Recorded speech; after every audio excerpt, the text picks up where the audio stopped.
Okay, it says it's streaming on Facebook, but not yet. I think he said there was a little delay. Yeah. Okay, we are now live on Facebook.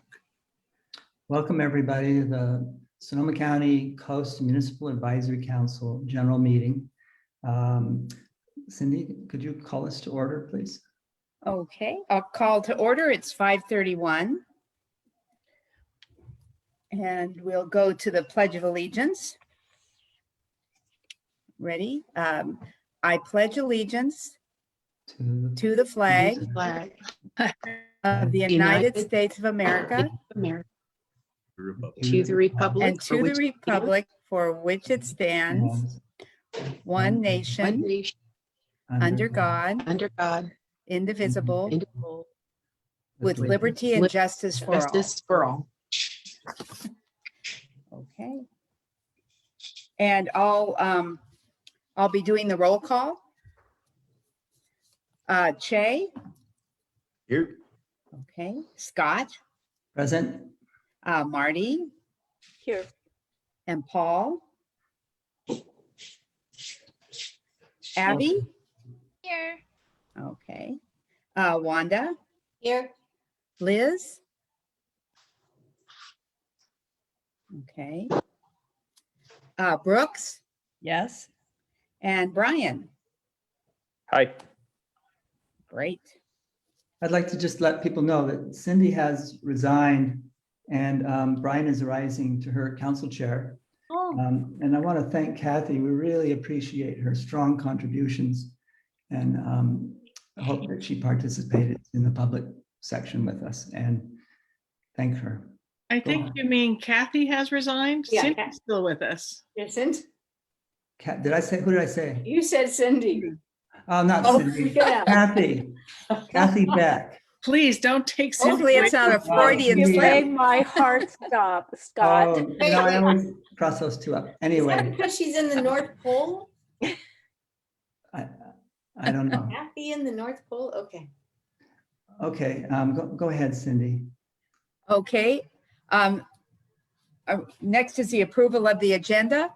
Is there any comments, corrections? I have two. Okay. Under G, add standing. What page is that? That's under ad hoc and council representative reports. I want ad hoc and standing representative reports because we have a standing committee that's labeled as an ad hoc committee, and I want to correct that. Okay, got it. And that would be for GA as well, Land Use Standing Committee. Okay. Okay. Any other comments? Okay, do I have a motion to approve the minutes? I move to approve? Wanda, okay, Second. and Okay. the second was Che? Yes, ma'am. Okay, thanks. Okay, and I'm gonna do a roll call here. Che, Aye. okay, Scott, Yes. Marty, Yes. Paul, Yes.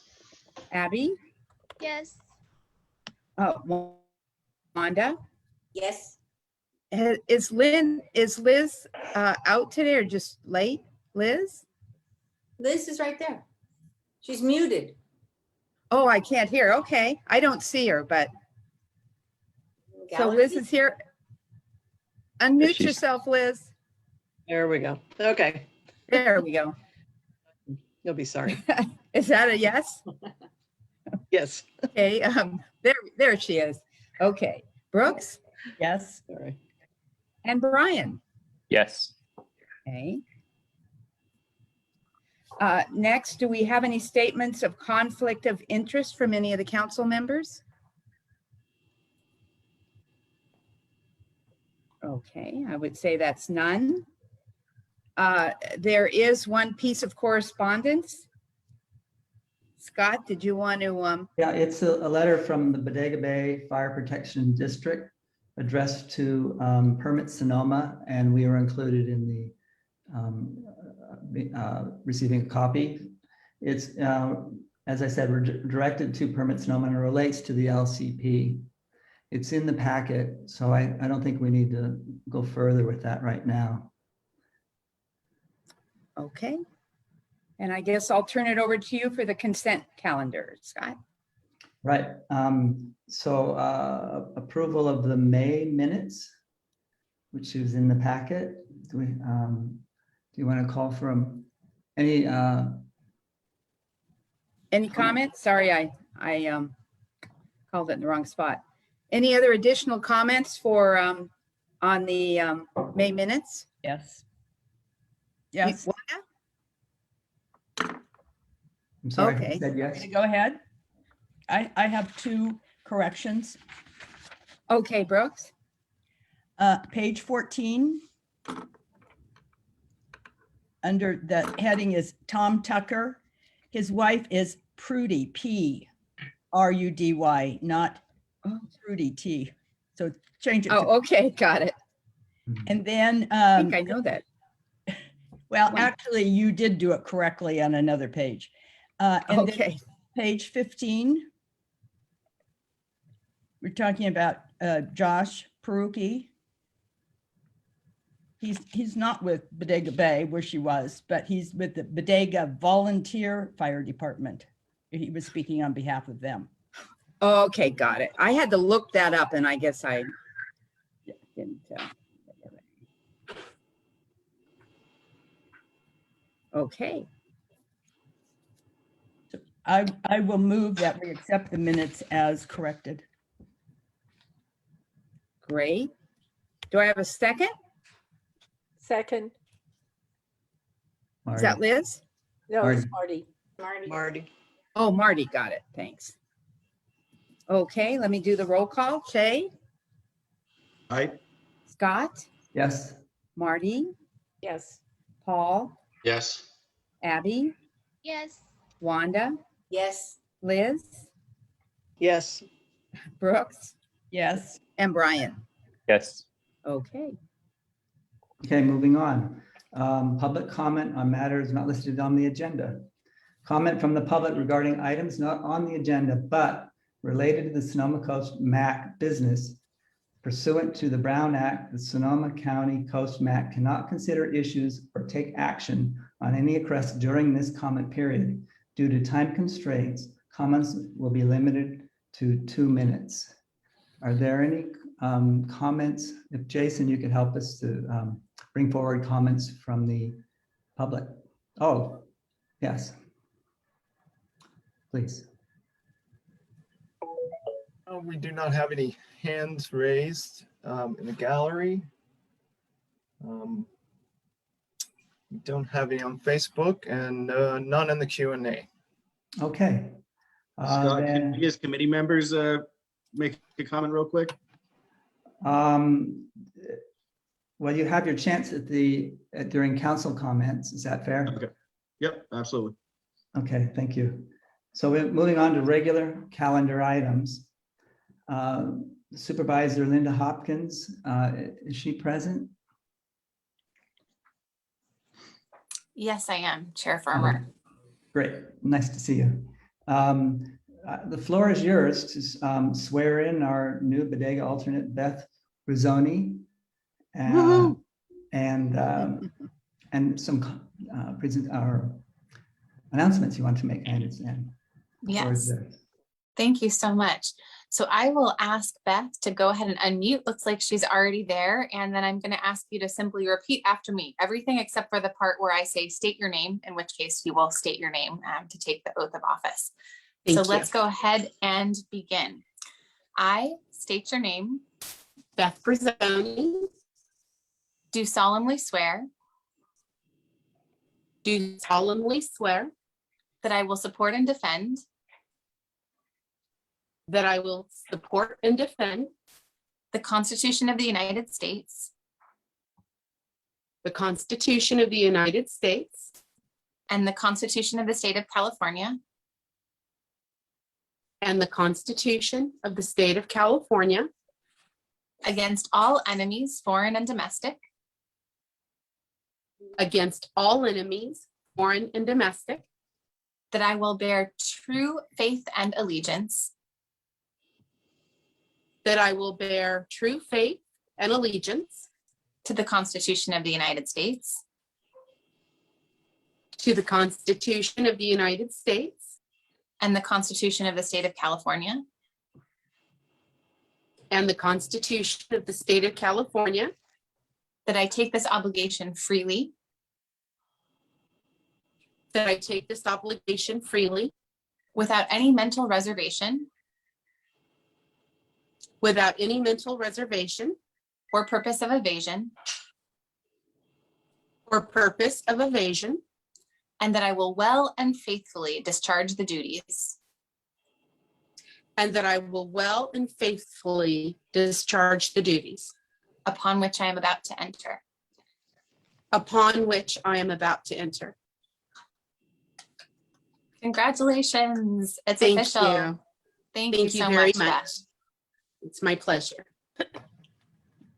Wonderful. Welcome to the MAC. So excited to have you be part of this wonderful group. Thank So, you. I'm very much looking forward to participating. Do you want to say anything, just like in terms of a very brief introduction before I jump into my remarks? I'm a local cattle rancher in Bodega. I believe that we owe it to this world to leave the world better than we found it if possible, and at the very least do no harm. I believe that we're all here to serve in one fashion or another, and at the end of the day, our material goods make absolutely not an ounce of difference. We have each other, and that's what matters. That was literally the best off the cuff introduction that I have ever heard. That I'm so excited that you're part of this group, because that was really impressive, and I'm like inspired Thank now you. for the evening. Well, So thank you thank so you. much, Beth. You're very welcome. All right, so with that, I'll go ahead and transition to a few updates. I do have some exciting and positive news to share about fire funding. I can share that yesterday, the Board of Supervisors unanimously approved fire funding that does support Bodega Bay Fire Protection District, allocating $1 million a year for 2 years for emergency stabilization funding, and then transitioning to $3 million a year to support consolidation between Bodega Bay Fire Protection District and Sonoma County Fire District. It also authorized allocating millions of dollars to support consolidation with our CSA 40s and looking at sort of the joining up of North Bay Fire with Gold Ridge, and then also supporting $1.2 million a year. I believe the number for Gold Ridge was 2.9. I need to double check that one. I believe it was $2.9 million a year, and then $1.2 million a year for North County Zone 6 fire services and consolidation. And I want to acknowledge a couple of things. Number one, this is the start and not the end. And I want to recognize that we particularly have had some concerns regarding the North Coast agencies. And so I really want to work with everybody to ensure that, okay, if you're stable now, you're not in an emergency, but you're also not where you want to be, that we really look to next year's fire sales tax measure to meet the needs of the agencies. And I really look forward to soliciting input from both of our MACs with respect to those needs, and especially looking at the North Coast and the future fire sales tax measure. But this is a pretty big deal. Get it across the finish line, and at least, authorize staff to go forward and get that money out the door to support our fire services. Another update that I want to provide is regarding a coastal counties collaboration. Elise Weiland and I met with Supervisor Dennis Verdoni from Western Marin and Supervisor Ted Williams from Western Mendocino County. And Supervisor Dennis Verdoni has done a really beautiful job bringing together a resolution that he would like all three of those counties to adopt, that is essentially trying to create a 3-county strategy designed to reduce litter along our coast. So the idea is like a regional approach. We already have a lot of great nonprofits who do some of this work, and we're not trying to supplant them. We're really trying to augment them and trying to connect it to an overall visitor message that when you come to the North Coast, right, you are going to take care of it. You are going, to Beth's point, to leave it better than you found it. And so, I think it's really important to focus on cleaning up litter along our roadsides and along our beaches. And we're hoping that out of this collaboration will come a renewed attention to those issues. So at some point, I would hope to bring that resolution more formally before the MAC for consideration of a potential support position, I would hope. And then the other piece of this was that Sonoma County might actually be the hub of the effort. Dennis Rodoni requested that regional parks consider actually holding sort of the staff piece, and then Marin and Mendocino would potentially contribute funds to help fund that staff person to coordinate cleanup efforts and messaging and visitor information all along the coast. One thing that we could also potentially add in the future, I know there's also a lot of concerns around public safety and education, particularly as it pertains to rogue waves and folks just not understanding how the ocean works up here. And so we might also consider safety messaging at some point, once we get forward with the initial kind of trash focused messaging. The last update that I want to provide is that Regional Parks has done us a favor to provide us an update on all coastal parks. So I wanted to let you know what Regional Parks is doing along the coast for you right now. All coastal parks are currently implementing drought measures, including limiting showers. Doran, we are working on solar panel installation and backup power options. The Bodega Bay Trail, Bell Tower to Bay Flat segment, permits are currently in process, and the earliest construction that we would see on that trail is in summer of 2022. The Bodega Bay Trail from Birdwalk to Lucas Smith Brothers Road section, currently working with Caltrans and County Public Works to iron out possibilities before expanding the stakeholder engagement and really inviting a robust public discourse on that one. With respect to Carrington, there are more initial access park preview dates that are going to be added. There are resource and other studies underway, and we're hoping to launch a public engagement in the planning process this fall and really want to hear from all of you. And just so you know, the Coleman fire was an adjacent property to the north. It was not actually on Carrington, but it was quite close by. Gleason Beach and Scotty Creek, this is the infamous Caltrans project that continues along. We are working with Caltrans, Permit Sonoma, and the Coastal Commission to finalize agreements for access to that area. With respect to Stewart's Point and Kashaya Coastal Preserve access trails, we are working on a draft mitigated negative declaration to be released later this summer. And then finally, rounding out with the Wright Hill Regional Park and Open Space Preserve, we are anticipating the transfer from open space to regional parks will happen next month, so just in August. And then we're hoping that initial park preview access will be scheduled to and from the Pomo Trail, and we'll be partnering with state parks on that and still working out the details. So just kind of a quick rundown of some different things happening with regional parks. And with that, I would hand it back to Chair Farmer, and I'm happy to answer any questions from members of the board. Thank you. Do any members of the council have any questions or comments? Raise your hand, please. I don't see everybody. Is there any?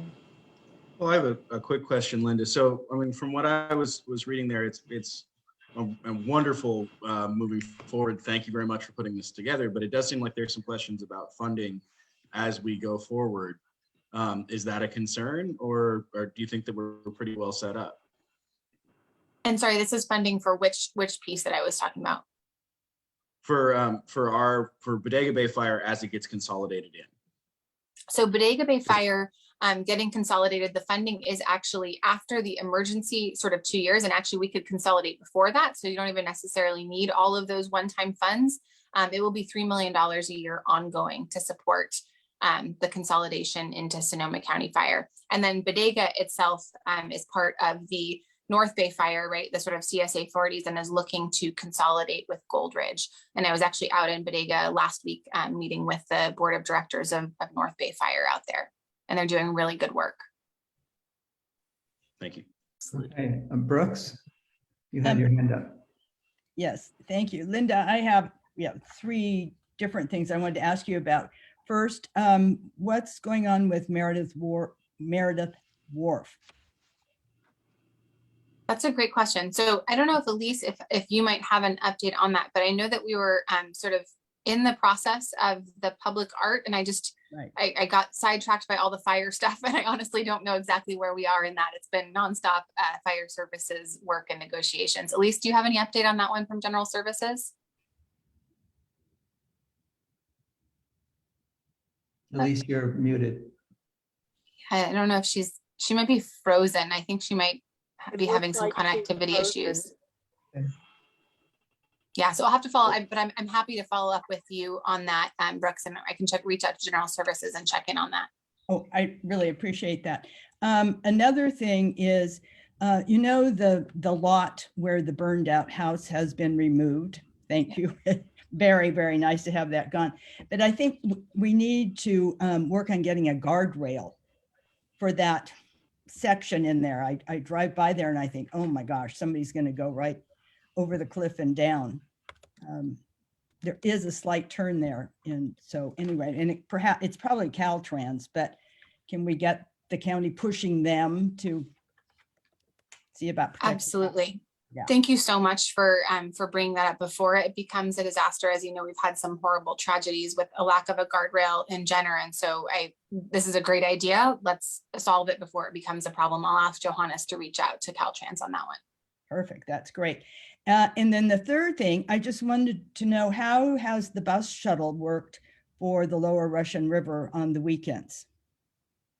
That's a great question. You know, I feel like it's still sort of too early because it really truly just launched. But, you know, so far I am hearing people are really impressed with the affordability of it. I think it's $5. I mean, it's really, really inexpensive for this service. And I think that as it gains popularity and starts to hopefully take some of the pressure off some of those lots, we're hoping that it will get better and better. We're also actually exploring possibilities of adding other stops. This is really the pilot program. So I think that eventually we can look at, you know, having even a more kind of strategic approach. We've actually talked about the Guerneville Park and Ride, transitioning that from a park and ride to sort of more of a parks controlled parking lot, and maybe utilizing that as a stop to help benefit the downtown Guerneville businesses. So I think it certainly is something that could serve as a model for the coast if it does prove to be successful and there's interest. Yes, well, I think there is interest here. And so, yeah, if you kind of keep us abreast of how that's going, and we'll see how we can adopt it here in Bodega Bay. Okay. Thank you. Thank you. Liz, you have your hand up? Yeah, so along that line, these stops that they have, so you said it's coming from Santa Rosa directly out? And do they have little stops along the way, did you say? Do you know which ones they are? So there are two main stops right now, and I believe it's Mother's Beach and Sunset Beach, or is it Steelhead? I don't know if Elise. Steelhead. Okay, yeah. So Steelhead and Sunset, and then it picks up somewhere. Is it like in the Mark West area or Old Road Highway? I remember I saw the address, and it's not popping to the top of my head right now. But yeah, it's sort of Santa Rosa 101 corridor right out to the river. Mm-hmm. Oh, okay, so it's just that part of the river, so it doesn't go all the way out here to Jenner then? Correct. Yeah. And that's where I think that we could look at more, you know, expansions of it. But the goal was to get something started, right? See how it goes and then kind of move from there. Because they did have something on the weekends. I used to be able to see a smaller bus from, I guess, the Santa Rosa or Sonoma County connection. And they came all the way out to Jenner. And then as I was riding down Bohemian, I thought a good location would be at the old Monterey School, where they do have a bus turnaround with the county there. So that's kind of a nice, and it looks like kind of an easy location to be able to pick people up there too, because there seems to be a little more parking, even along the roadways, possibly too, that are far enough off the road. Anyway, just thought of something that or over there in Duncan's Mills, you know, where the state parks has their office too. So that's a good idea. I will definitely follow up with regional parks on that. just and we do still that, have the kind of Lower Russian River County circulator bus that's free. So sort of part of the public transit. And then we do still have the bus that goes all the way up the coast, you know, and then back down. MTA. I don't remember the numbers again off the top of my head of the lines. Okay. All right. Thank you. Whoop. Gary, do you have an answer to one of those questions? Yes, I do. I had to look back through my emails. I've been sort of busy lately and let the guardrail project kind of slip to the back. But General Services is installing the guardrail. They've applied for the coastal permit from Permit Sonoma. We will be doing the encroachment permit with Caltrans, and Johannes is doing the design work for General Services. So it's in process. That's the news on that. Thank you so much, Gary, for that update. I appreciate it. Saved me the extra email. So that was in response to Brooks. Okay, Wanda. You're muted. I'm trying to unmute. Okay, I'm good now, right? Yes. Lynda, could you speak a little more of what you said about the new relationship between North Bay Fire and Gold Ridge and how that would affect the CSAs? Yeah, so currently Gold Ridge has been serving as essentially the administrator of a function that was previously performed by Sonoma County Fire Services.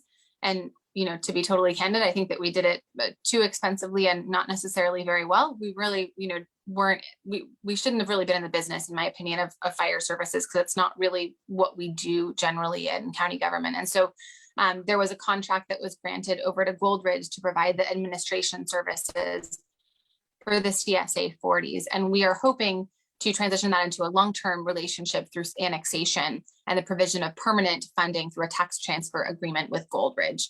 And I do recognize that even though the amount of money that we put on the table is sort of sufficient to meet their operational needs right now, it doesn't anticipate, for instance, the retirement and moving away, sadly, of amazing local Fire Chief Mike Mickelson.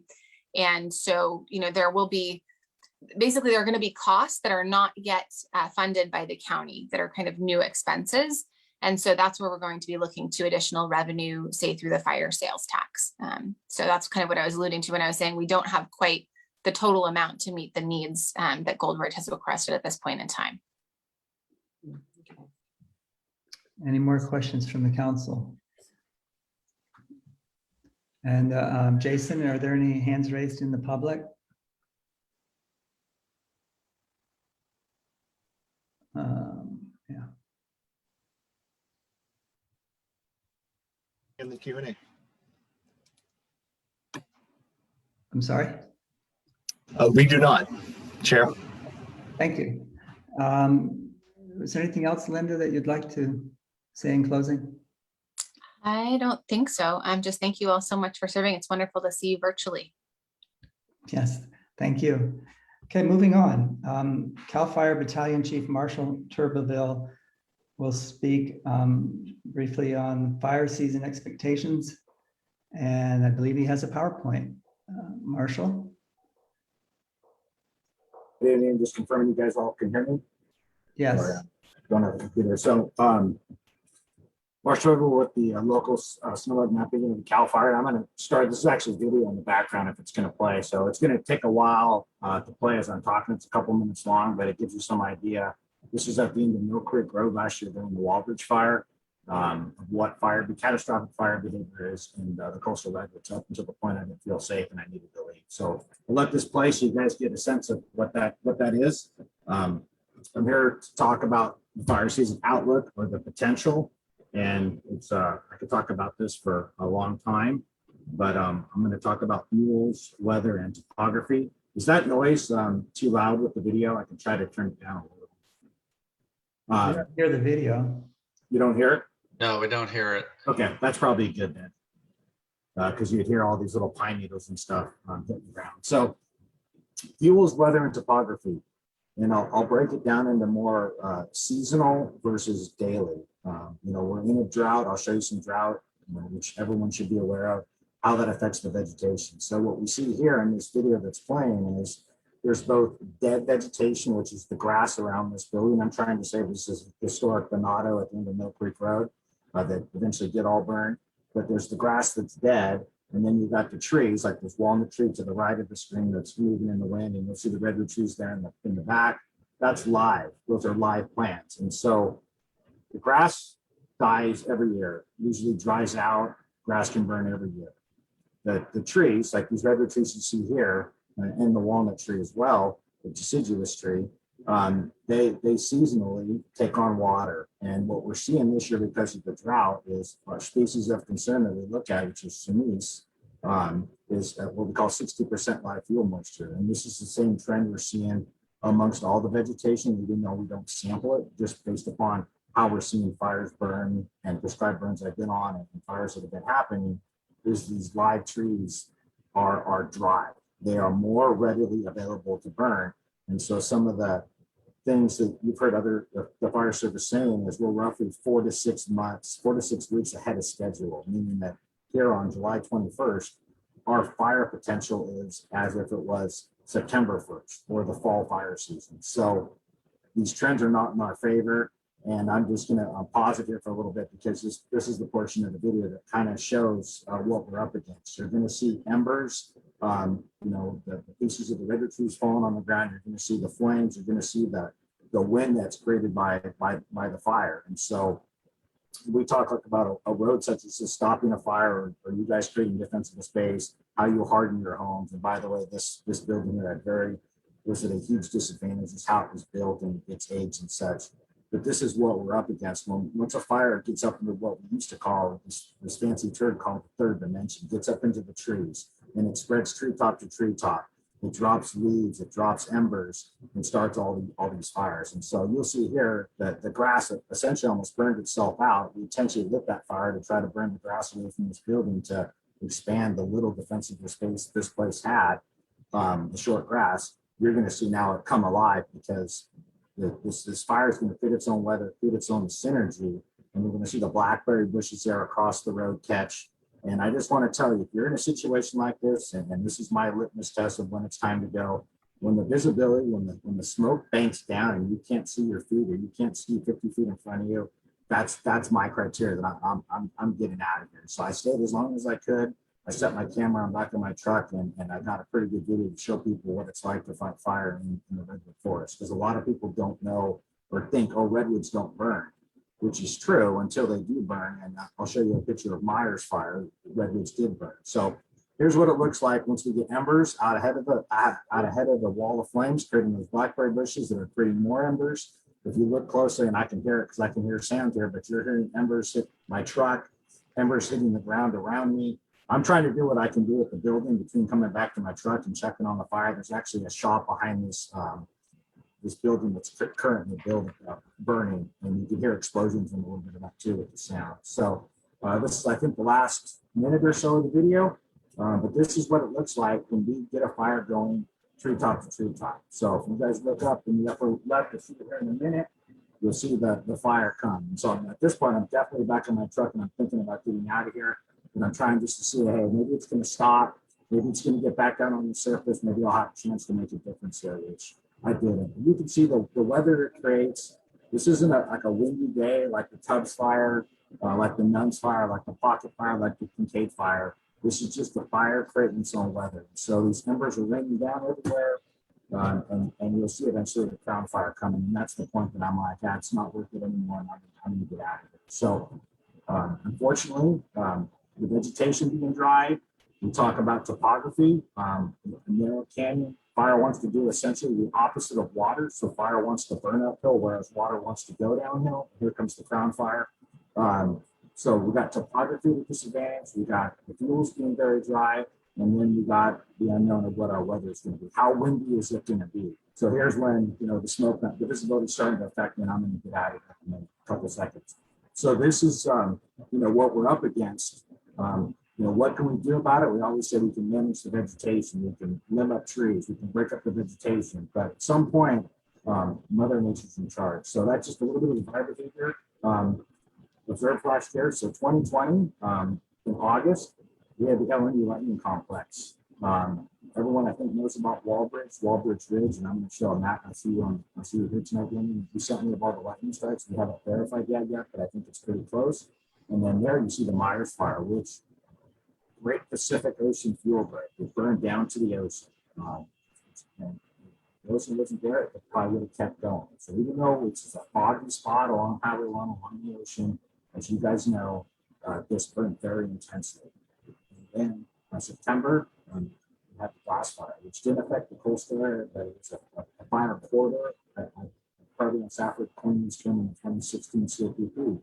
But it's kind of like I equate to now a fault zone. We have these common areas that we have fires, and it's like when's the next earthquake can happen on the Rogers Fault or San Andreas Fault. And now it's almost like when's the next wildfire can happen on those faults. And so I'm going to talk a little bit about some of the same kind of history there too, and it's powerful. So this is super familiar to you, Damien. I went in and labeled some of the fires I know about, but down here in the lower left was the Myers fire, which there was talk it was actually two separate starts that called woke up that Tuesday morning and that Monday morning. It came alive and then eventually merged together and burned uphill towards Myers Grave There was also a tree that got hit on Little Fort Ross Road the night before the Fort Ross with Timber Cove. Dennis Meredith was there. We have the big tree at the end of Bohan Dillon Road. We have small fire on Seaview. We have fires on Tin Barn Road, power transmission power line going down to Stewart's Fence Catchments Park Crossing. Fires on Hedgepath, the Wall Bridge over here. And we didn't hear a lot about these other fires because the volunteer firefighters did a great job. Timber Cove, Fort Ross, and then there was the two CalFire engines that were out there helping. These firefighters took care of this themselves. And I don't know, a property owner could have, like Bob Mann, could have handled stuff himself too, because he was out there taking care of things. So it was a team effort. Unfortunately, the two fires, the Myers and the Walberts, got beyond what we could control. Resources were stretched in as fires in neighboring counties, and you guys know how that turned out, unfortunately. So there's your review. Here's weather topography. This is actually doing a prescribed burn brief campground right on 4th of July last year in July of 2020. Chief? Yes. Chief, yeah, you're getting really muffled. I can't quite understand. Okay, sorry. Well, yeah, better now? It's my connection. Yeah, let's go ahead. So fields, weather, topography, and what I wanted to touch on real quick is there's confusion about the red flag warning versus the fire weather watch. And we just had a red flag warning that started out as a fire weather watch for lightning. So lightning does cause the great fire weather watches and red flag warnings. And that's just strictly based on lightning potential. And by the way, there's maybe talk of lightning next Tuesday, Wednesday, 5 days from now, potentially again. So it can cause a fire weather watch and a red flag warning. It'll always, well, I can't say always, but it is very rare to have a red flag warning without a fire weather watch first. So you can see the 18 to 96 hours. The procedure is for our fire weather watch to come out first, kind of as a heads up, pay attention, get ready. And then 48 hours as confidence grows, then the red flag warning gets announced. It's not that the National Weather Service who owns the right to set these warnings and watches out. It's not like they blew the forecast or they underpredicted. It's just how the process works, and this is established by policy. So if you hear about a fire weather watch, you can almost guarantee there'll be a red flag warning. And so it just gives you guys 4 to 5 days to get your go bag ready, get stuff additionally prepared, or whatever it is to be the best prepared. Because if a fire does happen, and those fires are human caused, human related, except the lightning fires, it just gives you lots of time to be prepared for those days. So we already have in our red flag criteria, our dead fuel moisture, our 1/4 inch fuel sticks that are measured manually with our weather stations, it's called 6%. So this is our dead vegetation that grass around the building. So it's dead. It doesn't have leaves, roots. It doesn't have any ability to take on water. So it needs water in the air, called relative humidity, or rain, or it needs water in the ground. And we know our ground is dry. So the dead fuel moisture is dry. A live fuel moisture is dry also. But the red flag criteria, we need a dead fuel moisture less than 6%. And we're at that. The annual grasses have to be cured. So this is why we normally don't get red flag warnings in the dead fuel moistures are dry, because the grasses are still rain. No rain within 24 hours. And then I'm going to show you a matrix on the next slide where we need sustained wind and RH. So the stronger the wind, the more moist it can be. It's kind of a sliding scale. And so this is the matrix. And I'm going to talk about it in general, not going box to box. So the windier it is, the less dry it needs to be. So when we have winds that are 30 miles or greater, we can have winds as low as 6 to 11 miles per hour sustained for at least 8 hours, and that's red flag. And so we've had some hot spells, a couple days, no 2-week-long hot spells, and I'll talk about what leads us to those conditions. But this is where we've been lacking. Otherwise, we would be in red flag condition almost every 1 or 2 day hot heat spell we have. So that's what red flag is. That's what fire weather watch is. Chief, I'm sorry to interrupt, but I saw a comment and someone else texted that they were having trouble hearing you. Is there any way that you're able to get a little bit closer to the microphone, please? I'm wearing earphones and my mic's like right here. So, okay. Is this any better? It sounds a little bit better. Any better? Yes, I think so. Thank you. Can't see my comment. So if you guys let me know if it's not right. That sounds better. Okay, so all this is saying is we have our years from 2006 to 2020, so we don't have 2021 posted yet. This is our years. This is our calendar months from January to December. And then this is a color scale from, I'm just gonna say this is black, dark blue, of 1 occurrence all the way up to 6 occurrences. And so, for example, in 2006, we had 2 red flag warnings in September, 3 in October. We start looking at what in my career, I call it the beginning of the drought years. Here's 2013, and the cave fire happens in November. We have red flags from April all the way to December, and then we have 3 red flags in January of 2014. We actually, you guys might have heard about, we did a burn permit suspension in the winter. We did some stuff we don't normally do in the winter because we didn't get rain. But if you go all the way down here, if you want to look at red flags, usually happen between June and November. And we set a record last year down here. We had 6 red flag warnings in October of 2021. And then if you go to this year, we've had 2 red flag warnings now. We had 1 in May for a heat wave, and then recently we had for the lightning. So this is showing, this is the year-round fire season potential. You know, our normal 3 to 4 months of fire season. When I was a seasonal back in 1995, I would get hired by CDF back then after July. I'd probably be laid off in September. So it's just this potential of year-round fire season is true. So I think someone just texted me this now.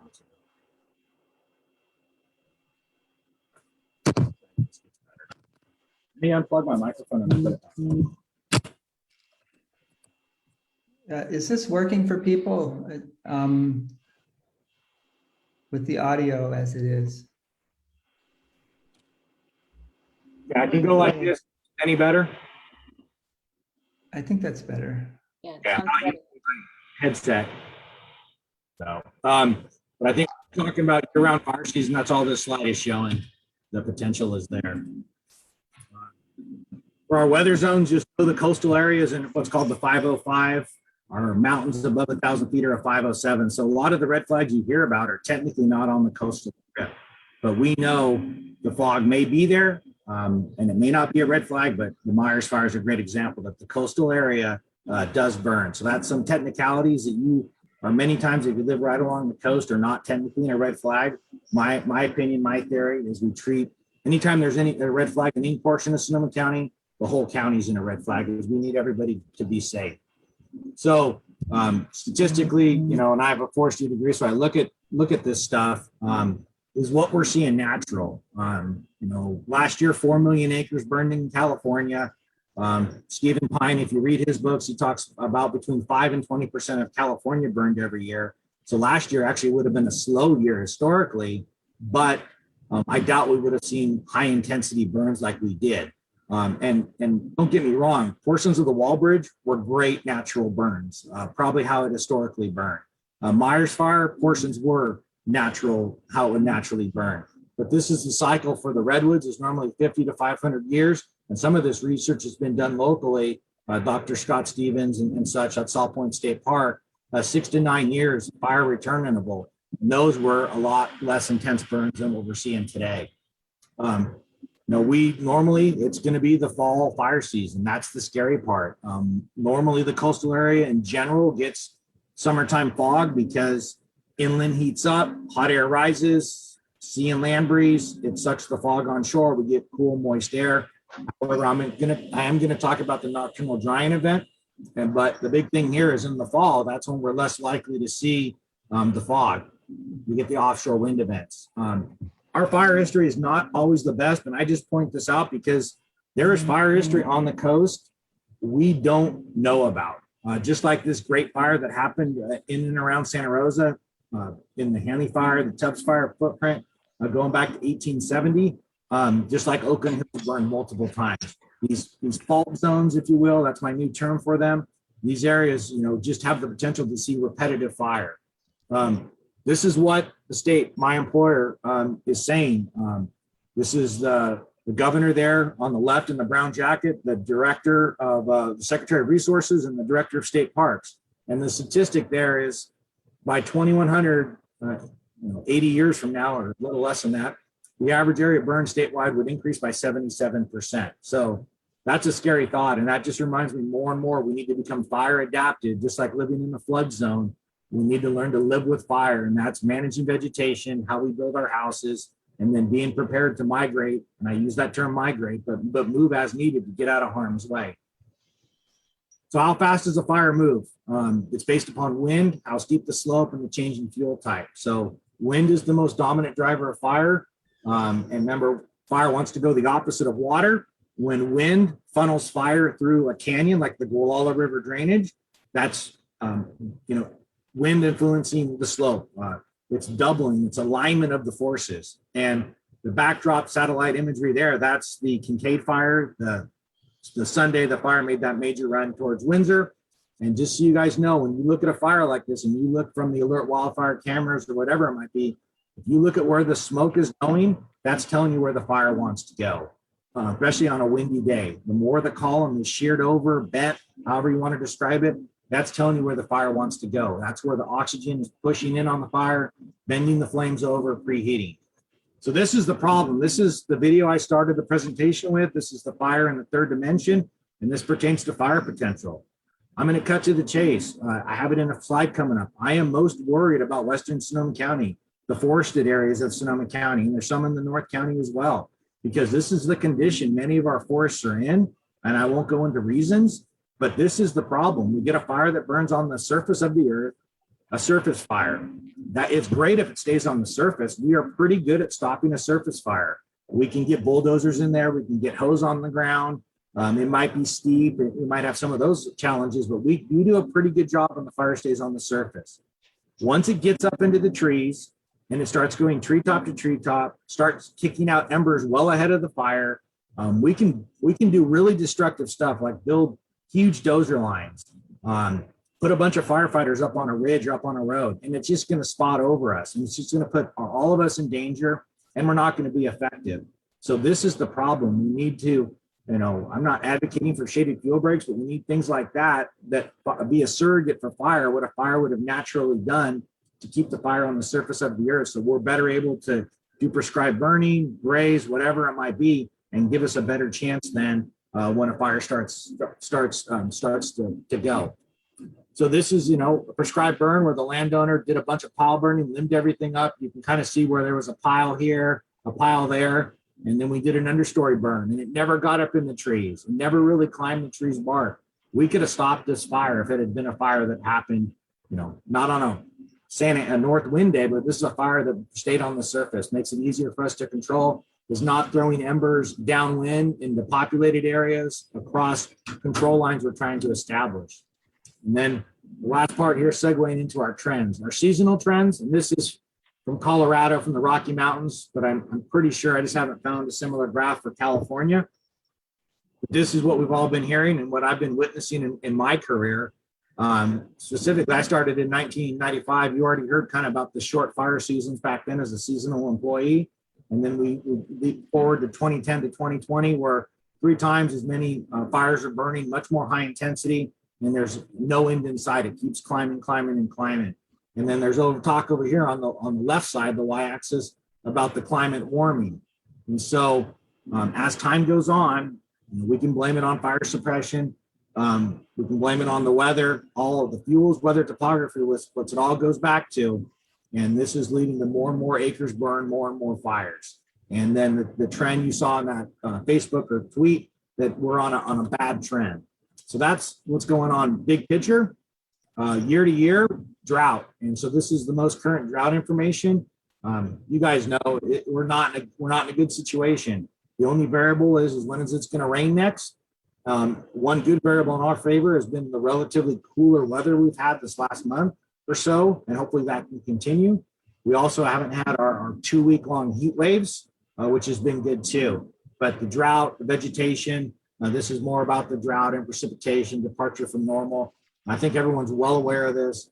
These are things that, yes, play into the weather, but more specifically dry out the vegetation, make it more ready to burn. It's just like if you cut a tree, you want it to cure before you use it to heat your house. And so everything is getting cured.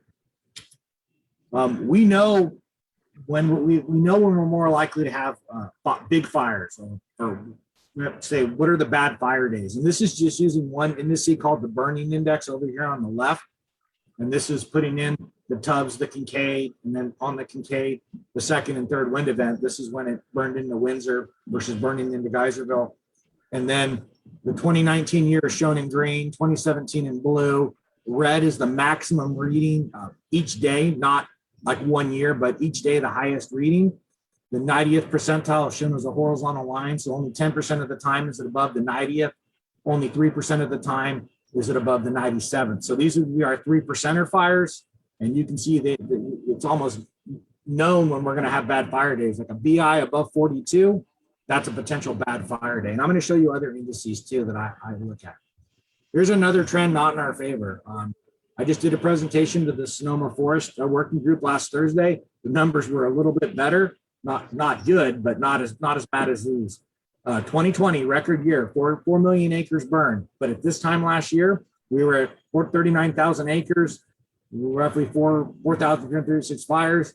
This year, we're already at 204,000 acres and more than 900 more fires. And this is CalFire and the Federal Forest Agency, so it doesn't capture stuff like yesterday's fire near Sebastopol or the one near on Santa Rosa Avenue. This is state and federal. These are the forest agencies, if you will.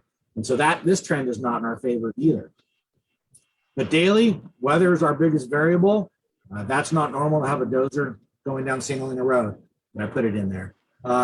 This is our normal daily process. The high pressure offshore, the fog. This is from the San Diego National Weather Service office with the May gray, the June gloom. I remember this growing up, and I remember it as a seasonal firefighter. We didn't have a lot of big fires when I started it with CDF. But here's the opposite. This is now, in this illustration, the high pressure is offshore. This is when the high pressure comes onshore.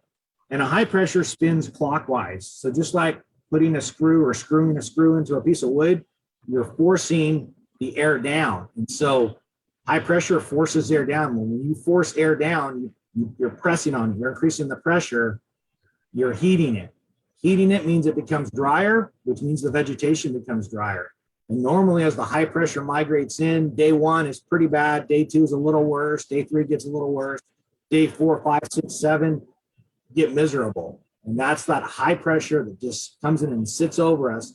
And one situation why it does happen is the high gets locked over us by 2 low pressures. So the lows booking this and creating this omega high, as they call it. This is our 2-week heat wave that then abates. But this is critical fire weather for 2 weeks because it's so hot and dry. So any fire we got going keeps burning. And firefighters, it takes a toll on us as it takes a toll on residents, plus maybe power's out during this period. But this is, we see it coming, this high pressure setting up. Marshall, could we summarize? Okay, let me skip ahead. That's the Myers fire showing the lightning path. Here's the offshore wind events we get that lead to our fires, how they develop, Mount St. Helena being a big factor. Here's the sudden changes that happen in temperature and relative humidity. That's normally how we get the monsoonal moisture. Nocturnal drying event means there's very hot air above fog, which we see fog, and then it's very warm above, which is like the Fort Ross Mountains and the areas where you guys live. Here's some of our fire history, comparing the tubs and the glass, specifically the glass last year. I'll skip over these for the sake of time to get to the summary.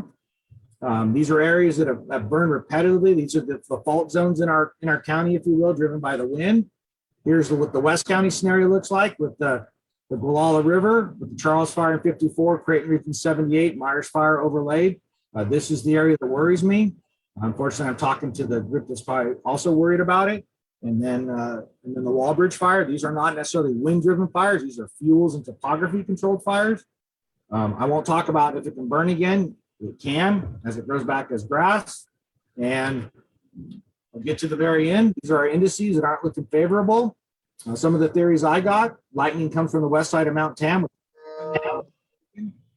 That relax day, after the multiple heat wave, it cools down. Looking at the BI, which is another indice. We've got drought drying out our vegetation. And here it is, early start to activity.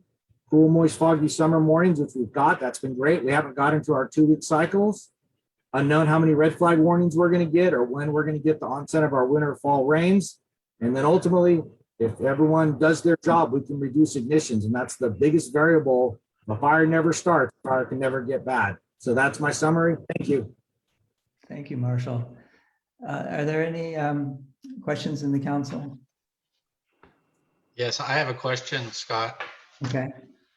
Chief and perhaps Supervisor Hopkins, obviously, like Chief just said, reducing ignitions is so important. And one of the tools that PG&E has is PSPSs. And I'm wondering if either of you are hearing anything from PG&E right now that they're readily willing to implement a PSPS.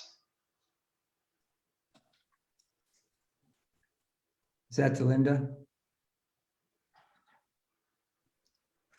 I'm happy to jump in on that. We actually were briefed by PG&E at yesterday's board meeting. And so based on a legal ruling, I think that is pertaining to their bankruptcy settlement, a judge ruled that they actually have to expand their PSPS criteria to take into consideration overstrike trees, which basically means any tree that could potentially not just one that has a branch hanging over a power line, right? But anything essentially that could fall over and come into contact at any point with a power line. And these are for transmission lines, not distribution lines.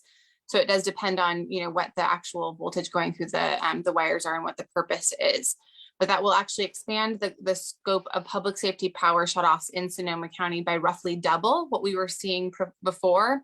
And in terms of the number of people impacted, they have actually identified that West County is likely to see an increase in some of the areas of West County that previously did not see PSPS events will now see it as a result of the tree overstrike rule. I did ask, and they confirmed that they will be providing maps on their website of what areas are more likely to be impacted based on this new ruling. And they will also be sending out written notifications to all the property owners so that they can prepare themselves for what might be an increased likelihood of PSPS events. Right. Oh, and PS, the other thing that's interesting to know about that is they're also at the same time proposing to increase your bill by 20%. So not exactly the best times for PG&E. Right. Lynda, did you also have a question? I see your hand up. Oh, no, that was just to respond to Paul's question. Beth, you have your hand up? Go ahead, Beth. Yes. Marshall, thank you so very much for that presentation. I found this to be fascinating information. Is it possible, Chief, to get copies of your slides? Yes, absolutely. I'll PDF them and send them to you, Scott. Okay. Yes, that's fine. The only thing that won't come across is the video. And that's okay. It was excellent information. One other thing I'd like to ask you to elaborate on, as property owners, I think that we spend a lot of time looking at defensible space for saving of structures and assets, and then our ability to protect ourselves so we can evacuate. Can you for a moment talk about the importance of defensible space for saving the life of the firefighters? Yeah, absolutely. So defensible space, everyone should know there's state law, Public Resources Code 4291, and then the Sonoma County Ordinances, Chapter 13A. And it pertains to vegetation management around your house, originally written at the state level to protect the forest from a house burning into the forest. Now it's being applied almost vice versa. So in theory, if you manage your vegetation around your house, that both could save your house and give firefighters what we call as firefighters in Hollow, it's a safety zone, a temporary refuge area, a safe place for us to be. So just like you saw my video, I'm there. I'm not wearing any type of oxygen, air purifying mask. And I just only really have fire resistant clothing on. So I'm just as susceptible to being burned as your house is. So if you give a separation distance by pushing back your vegetation, think about how close you are to a campfire. The farther you are from the campfire, the less hot it is. If you reduce the embers, the less embers that are raining down and burning my neck or getting into my gear. So all those things, yeah, defensible space saves your house, but also gives us a safe spot to be. Honestly, you need to make your house look appealing for us to be there. That's the first thing a firefighter looks at. Is first thing in our mind is, can I safely be here? And you saw it when it was no longer safe for me to be there. I'm still alive today because I left. We're not going to chance it. So your driveway needs to look somewhat attractive too, that you manage vegetation. So yes is a simple answer. Defensible space is good for your house, good for us. If we can be there, we will be there for you. Thank you very much. Okay, I don't see any other hands up. Jason, are there hands up in the public? And And is the public indeed able to raise their hand?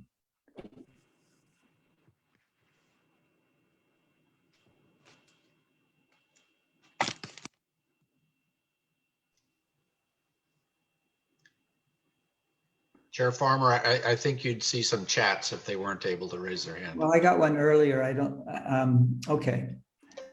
So what I got was that people weren't able to chat or see video from one person.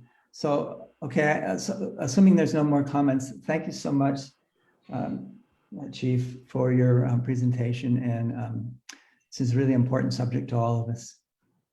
Thank you. I think I also proved I have a need for internet, just like a lot of you guys probably do too. Thank you. Thanks. Okay, moving on. Briefly, regarding our May meeting TOT presentations, are there any additional council comments? There wasn't a good chance, and some people felt they had lingering comments they wanted to make regarding the tourist and economic development board presentations. Are there any comments from the council? That please raise your hand if you'd like to comment regarding that presentation last meeting. Shay. Sure, I love this second chance. Thanks for giving that to us. I think I was behaving myself pretty well at when the Sonoma County tourism folks were talking, but to be totally honest, to have them on the same line as when we're talking about our firefighters and how we can't keep Bodega Bay Fire afloat. Thank you, Board of Supervisors, for their vote yesterday. The fact that they did give a donation to the Bodega Bay Fire is fantastic, but it was a sad pittance compared to what we would have got to save our local school and to save our fire department. So I just thought it was a little bit of an interesting piece of having them set up right before we had that conversation, and happy to have a second chance to talk about that. Okay. Any other council members that would wish to comment on that period, that presentation? Okay, Liz. Yeah, yeah, I feel that the tourism board, it's not, I personally don't think it benefits myself or anybody else who's, living here, just trying to, live in a decent place or whatever. I mean, I don't see any benefit for them, like just pushing and pushing, all over to get people out here. I mean, I understand with the businesses, that's one thing, that's fine, but it just seems like it's just way too much. You're calling for too many people. It seems like they're trying, to draw as many people as they can out here, which doesn't make sense because there isn't any room for that many people, I don't think. We're just overrun with visitors as it is, just here in downtown Jenner, and, I appreciate that, people should, have access to, all the coastal areas and state parks and things, but it just seemed a little overwhelming, as far as what they were doing. Okay. I don't know an alternate plan for them on that, but I'm just saying it just is like a little much. It's a little over the top. Thank you. Anyone else? Okay, I feel that the community had an ability to comment in the last meeting, and so we won't go to community comment on this. And we'll move on to the main event. That is the taking up of the current LCP draft. Marty would like to give a preamble before we get into the structure. Marty? Let me unmute myself. Thank you, Scott. And thank you, members of the public, for coming this evening. I wanted to make a few comments because I've been involved in reviewing the local coastal plan for the whole 6 years of this process that we've been going through. And we've had multiple county teams working on the local coastal plan. As you all know, it's an enormous plan that covers everything. It's multiple hundreds of pages long.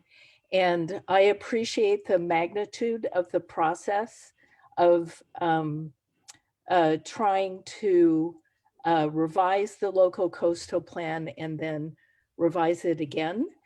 I appreciated reading the local coastal plan myself.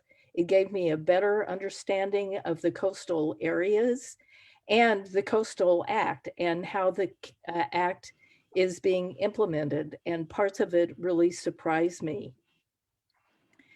It's been our good fortune in the Sea Ranch area to have had a group of about 6 people consistently involved in this effort over the entire 6 years. And I think that has given us a leg up in terms of our understanding of the various parts of it and the way we wanted it to change. I know a number of people up and down the coast have devoted hours over the 6 years to evaluating this plan and commenting on it. And I'm sure the public officials who are here today in this meeting will experience more people commenting in the Planning Commission's hearing on Monday and at the Board of Supervisors the end of August. Thanks aside, I think it's unfortunate that in this 11th hour, we find that the calendar is not on the side of the public. This draft was released to the public 30 days before the Planning Commission hearing this coming Monday. The draft was not available as a red line document. That is, one had to do a line-by-line compare in order to identify the changes from one version to the current version. This has been exceedingly time-consuming and tedious. I haven't personally completed reviewing the whole document, and I'm sure others are in the same boat. We're fortunate at the Sea Ranch that we divided it up. So I did the line-by-line compare of my own area, but I'd like to read the other sections as well. A number of substantive appendices to the LCP were unavailable until this past weekend. As of last night, there were still not links from the county's LCP webpage to these appendices. They're only available if you examine the documents for the Planning Commission agenda for the July 26th meeting. And they were discovered there by accident by one of our reviewing team who had been requesting these appendices from the county for the past 2 weeks. This lateness of availability of portions of the document has been persistent throughout the process. Many of the Sea Ranch's comments were not incorporated into the new draft of the document. Our chair, Scott Farmer, is going to ask in a few minutes people here this evening to comment explicitly on the changes from the last version to the current version of the document. In our community, we're focused less on keeping score with Permit Sonoma with regard to changes made or not made, and more on the most important issues we still see with the draft document as it stands today. I'll be reading from the Sea Ranch Association's formal letter to the county. The remarks I make tonight are what's been submitted so far, but should not be construed as all-inclusive. As a MAC member and as a member of the public who's been following this process for the past 6 years, I ask that both the Planning Commission and the Board of Supervisors be understanding if they continue to receive comments from the public up through the end of August when the draft LCP will be presented to the Board of Supervisors. I believe it's been a disservice to the public to not have more time to do a complete analysis of this very long and comprehensive plan after so many years. Thank you. Okay, thank you. And thank you for everybody for participating. This section will not introduce the LCP document in detail. It is presumed that you have some degree of familiarity with the current draft of the LCP to be presented to the Planning Commission on July 26th, next Monday. This will be a huge effort tonight, and we will try to move along. We will take each element one at a time. Council and alternates, then public, will offer specific comments relative to that section. Gary Helfrich may comment and clarify at the end of each element. If your comment has been offered, I ask that you acknowledge it, but not repeat it. Do modify it if you wish. Our objective is to create a public record of our comments relative to this document. We will allow more general comments after the elements are finished. Let's begin. So the first element, land use element. The land use element establishes allowed land uses and densities and presents policies specific to the coast or particular subareas. Policies address outer continental shelf development, new residential and commercial development, affordable housing, and visitor serving commercial uses. Are there any council members that for the land use element would like to offer comments? Please raise your hand.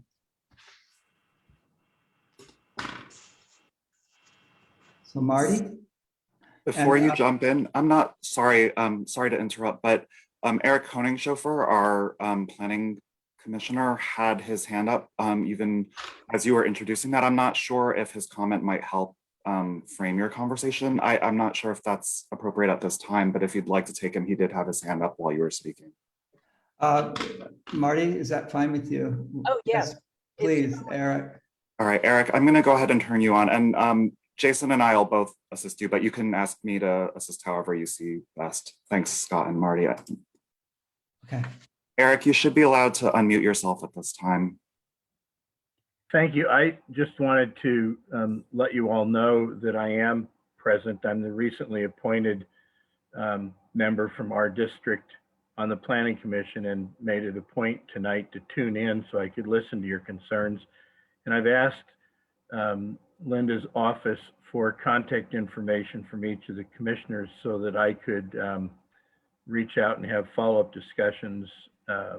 So I just wanted to let you know that I'm present in order to attempt to become better informed via your discussion tonight. And I'll just wrap it up there with the little footnote that I concur with much of what Ms. Campbell said regarding the complexity and the challenge of the recently released documents, while commending staff on their continuing efforts. Thank you. Thank you. Marty. Okay. The Sea Ranch Association has already sent in comments about specific parts, and I'm not going to read them all into the record here, but I'm going to pick and choose ones from our formal letter. This is in several pages of the land use section. There were a number of places where the document points out the special responsibilities and rights the Sea Ranch has over land use because of the Bain Bill, which was the settlement between the county and the Sea Ranch Association many years ago when they were suing each other. There are several places in the document which are contradictory in pointing out these rights, and these are outlined in our community manager, Jennifer Merchant's letter to Tennis Wick, dated July 20th. So we would appreciate the Permit Sonoma and the relevant authorities closely reading about these differences in interpretation and making an effort to resolve them with our assistance, because these come up in our everyday management of the land in our community. And it's very confusing and disturbing. And it causes, as I said, ongoing problems. She also points out in her letter some issues related to housing in the land use areas. One is on pages 3 and 4 of the land use section, where she says this high-level look at LCP priority land uses creates unresolved conflicts that are evident in other sections. Recreation and coast-dependent commercial are listed as high priorities, while affordable housing is listing as a low priority. TSRA would like to point out a couple of concerns about this illogical ranking. On pages in the land use area, pages 27 and on page 2, comments adequately and appropriately address both affordable and workforce housing, but not middle income housing, and its role in supporting the desired focus on coast-dependent commercial activity. And it also notes impacts of long commutes on environmental sustainability. We're pointing out there an issue that has come up frequently in our MAC discussions over the last 2 years about how there is inadequate housing along the coast to support the people who provide the services that support the tourists coming to our area to enjoy the coast. And this conflict about the creation of housing for those workers permeates the whole of the LCP. I had the good fortune to have assigned to me the parts of the LCP about dealing with sewage and septic, which are not sexy, but if you read those sections, it's forbidden to create in coastal areas congregant development of housing with associated septic and packet sewer facilities to get rid of our excrement that comes from housing units. And that makes it essentially impossible to ever have any housing except for the most low income people. And that doesn't really make sense. And it's a conflict that isn't really addressed in the LCP. And we would like to see that addressed. Thank you. Thank you. Paul. Yeah, just to add to what Marty was just saying, not only do we need housing, to support employees working in tourism, we need them to support working in the medical field. The largest employer up here in Gualala for the Mendocino coast up here is Redwood Coast Medical Service. And they're having a very difficult time hiring middle income employees because there's no place to, there are no houses, no place for them to live. So I just wanted to add that EMS workers are also having a very difficult time. Okay, thank you. Any other council members or alternates that would like to speak to the land use element? Not seeing any hands. Gary, is it now that you want to speak, or should we wait until we let the public add in and then we could take it all at once? Oh, certainly. I thought you wanted to go element by element. So whatever. Oh, yeah, I'm going to open it up to the public now, and then we'll circle around. So now we're inviting the public to speak to the land use element. Is anyone raising their hand or in any questions? I see I see Margaret Graham has her hand raised, so I'll go ahead and allow her to speak. And then anybody else who would like to speak on this item, please raise your hand now. If you're having trouble for some reason, put that into the Q&A or the chat. And we're giving you 2 minutes. Jason, if you're able to help me with the timer, that would be great. Thanks. Thank you, Matt Council. My name's Margaret Graham, and I live and work within the Timber Cove region of the coast. And although there's a lot of differences along the different communities along the coast, I completely support and echo everything that Marty has said about the land use. We are facing exactly the same problems here. Thank you. Thank you. Any other public comment? I don't see any. So Gary, would you like to comment and clarify as you see fit on the land? Just a few. This is actually great input, and I really appreciate it. As one of the people who actually was involved with the LCP update from even before 2013, I've been on it longer than anyone else. But just a few comments on the conflict that we have between the provisions of the Coastal Act and really what we need to do today in 2021. That table of priority of land use has been in the LCP since 2001, and it comes from the Coastal Act. And that priority of uses is not set by the county, it's set by the act.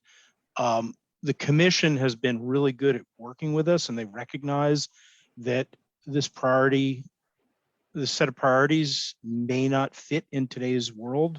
You know, it was written in 1972. And we certainly will try to be as flexible as possible, but I just wanted to emphasize that is what the Coastal Act says. It's not the county's policy, it's the policy of the commission. The other thing about septic systems is we will investigate that further, but the Regional Water Quality Control Board sets the policies on septic systems. The kind of interesting interaction is you need a coastal permit to install a system, but the performance standards are not set by the Coastal Act or the Coastal Commission. They're set by the Basin Plan and the Regional Water Quality Control Board. But we will look into seeing if we can get some more flexibility on those standards. But I just wanted to be clear on kind of the regulatory framework that we have to work within here. Okay, thank you. Let's move on to the agricultural resource element. The agricultural resource element presents guidelines and policies that apply to lands with an agricultural land use designation. Is there any comment from the council? Raise your hand, and including the alternates. Seeing none. Oh, Paul, please. Gary, could you give some definition to what is farmland of local importance? I noticed that Sea Ranch has 700 acres of that, and I have no idea what it's really, how it's defined. Could we hold the answer until the end of the element, please? So we'll hold that. Okay. Is there anyone else in the council or alternates that have a comment or question? How about the public?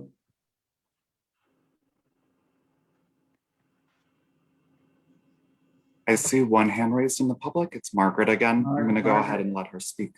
Thank you. Thank Margaret. you again. Yes. Thank you again. Unfortunately, I have the same question about farmland of local importance, because in the updated plan, there is sections of farmland of local importance within the Timber Cove homeowners subdivision. So understanding the logic of that is a little bit beyond me. Thank you. Okay. Any other questions from the public? I see none. Gary, thank you. The farmlands of local importance, prime farmland, all those definitions are established by the state, and they're established by soil science and groundwater availability. It's no different than identifying a wetland. There can be wetlands in urbanized areas if it meets certain criteria. So it's not a definition that we created. It is a definition that the State Department of Conservation establishes. So if you have certain soils, and the soil was there way before the subdivision, the soil, so we're not designating it as farmland. We're just identifying that the physical type of soil that's in an area meets certain criteria. We really can't change that. That's just a scientific definition. Can I follow up a follow-up question, Scott? Okay. Okay. Are there ramifications to it being farmland type of soil? The only real importance there would be to change zoning to agricultural, that the agricultural zoning districts have to have specific soil types and specific groundwater availability to be classified as diverse agriculture, land extensive agriculture. And that's why in the coastal zone, there is no land intensive agricultural zoning, because there literally are no soils anywhere in the coastal zone that meets the criteria for that designation. So yeah, if somebody wanted to petition to rezone some residential property as agricultural land and it had that type of soil, it would be a reason to support that petition. But beyond that, it is not something that's generally considered as part of the coastal development permit process. I mean, that's what's likely to happen. Okay. Or marijuana. But it's like for here, it's zoned rural residential, so you can't. Sorry. Well, because by that. Margaret, your mic is on. Yeah. Margaret, I just muted you. If you need to speak again, raise your hand, please. I'll go ahead and adjust that. Thanks. Okay. So I think that completes agricultural resource element. I see no hands. So moving on to open space and resource conservation element. The open space and resource conservation element addresses scenic resources, design, biotic resources, soils, timber resources, mineral resources, energy resources, air quality, and commercial fishing and support facilities. This element also identifies designated environmentally sensitive habitat areas. Are there any comments within the open space and resource conservation element? Marty. Hi. Some of these comments are specific to the Sea Ranch and some of them will apply to other parts of the coast. And I'm going to read here and I'll do it quickly so I don't use up very many minutes. These are comments about environmentally sensitive habitat areas or ESHAs. TSRA continues to be concerned about the impacts of ESHAs on the ability to develop remaining vacant residential sites and undertake remodels and additions as allowed in Sea Ranch's 1982 Precise Development Plan.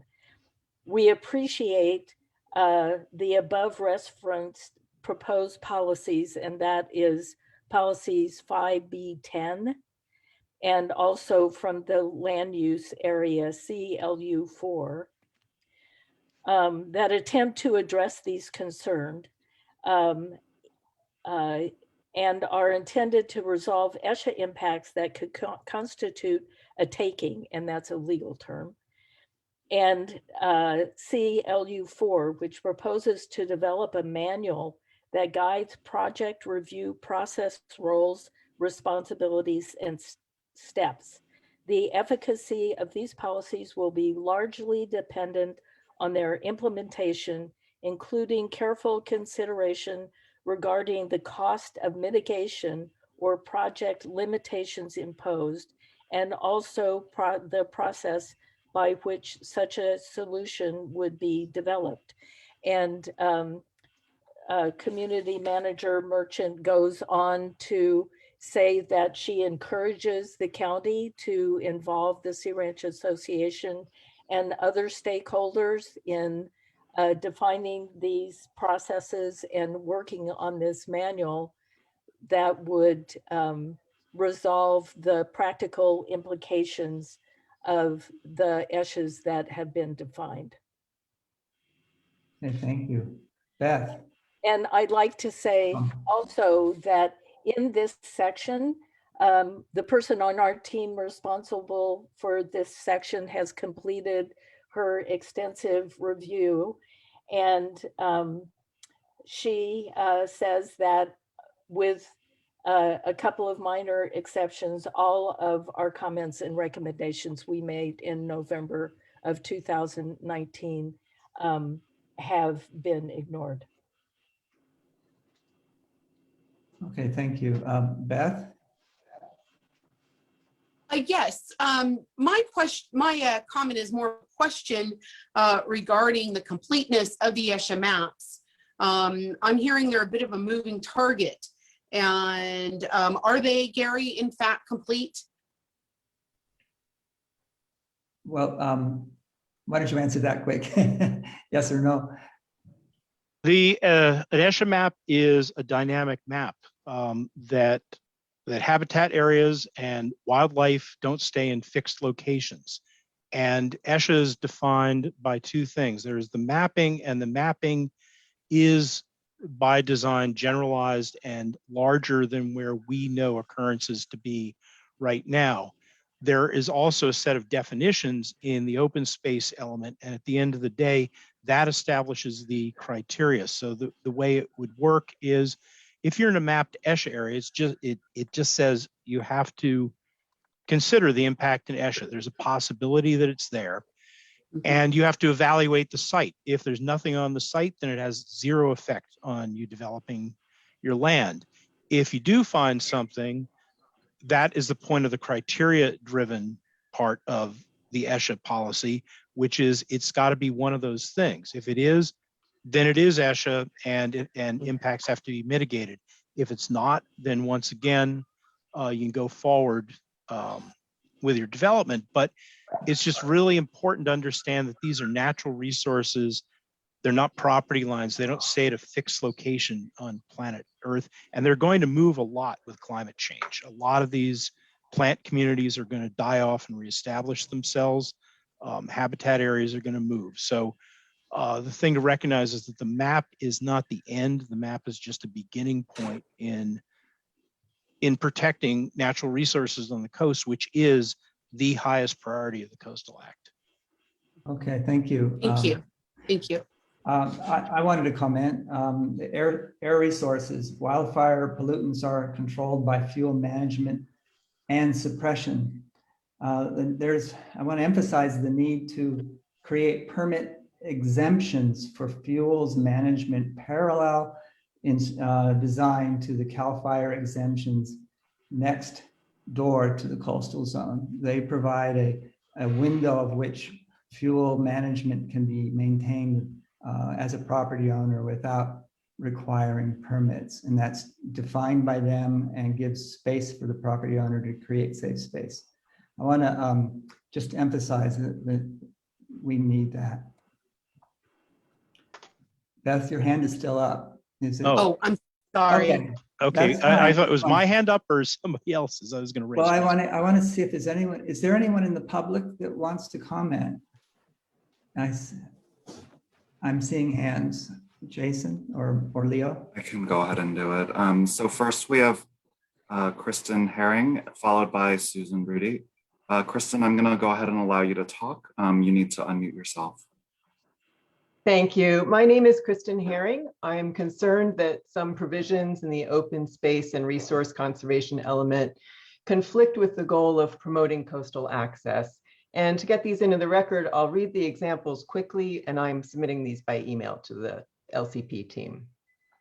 Policy 5B1 states that, quote, areas that contribute to the vitality of plant and animal species for which there is compelling evidence of rarity, end quote, are environmentally sensitive habitats. But that phrase, compelling evidence of rarity, is an uncertain and subjective standard that will spawn disputes regarding the evidence.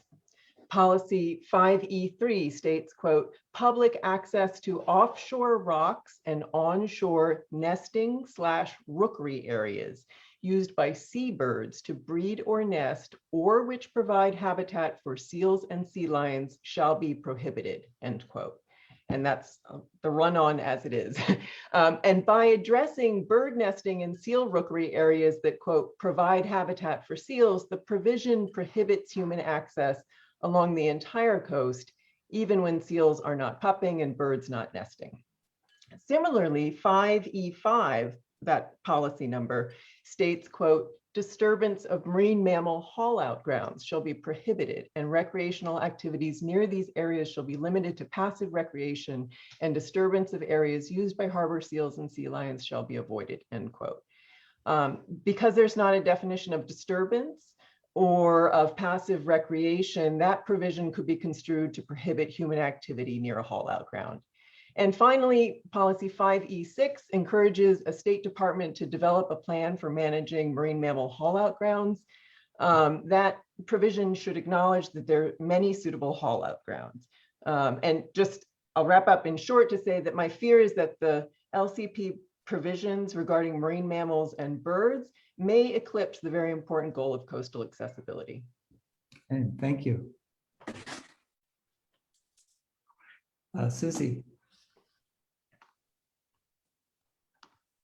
Unmute yourself. Sorry there. Can you hear me now? Yes. Thank you for your patience. This is Susan Rudy. I live at Stillwater Cove Ranch up in the northern part of the coast.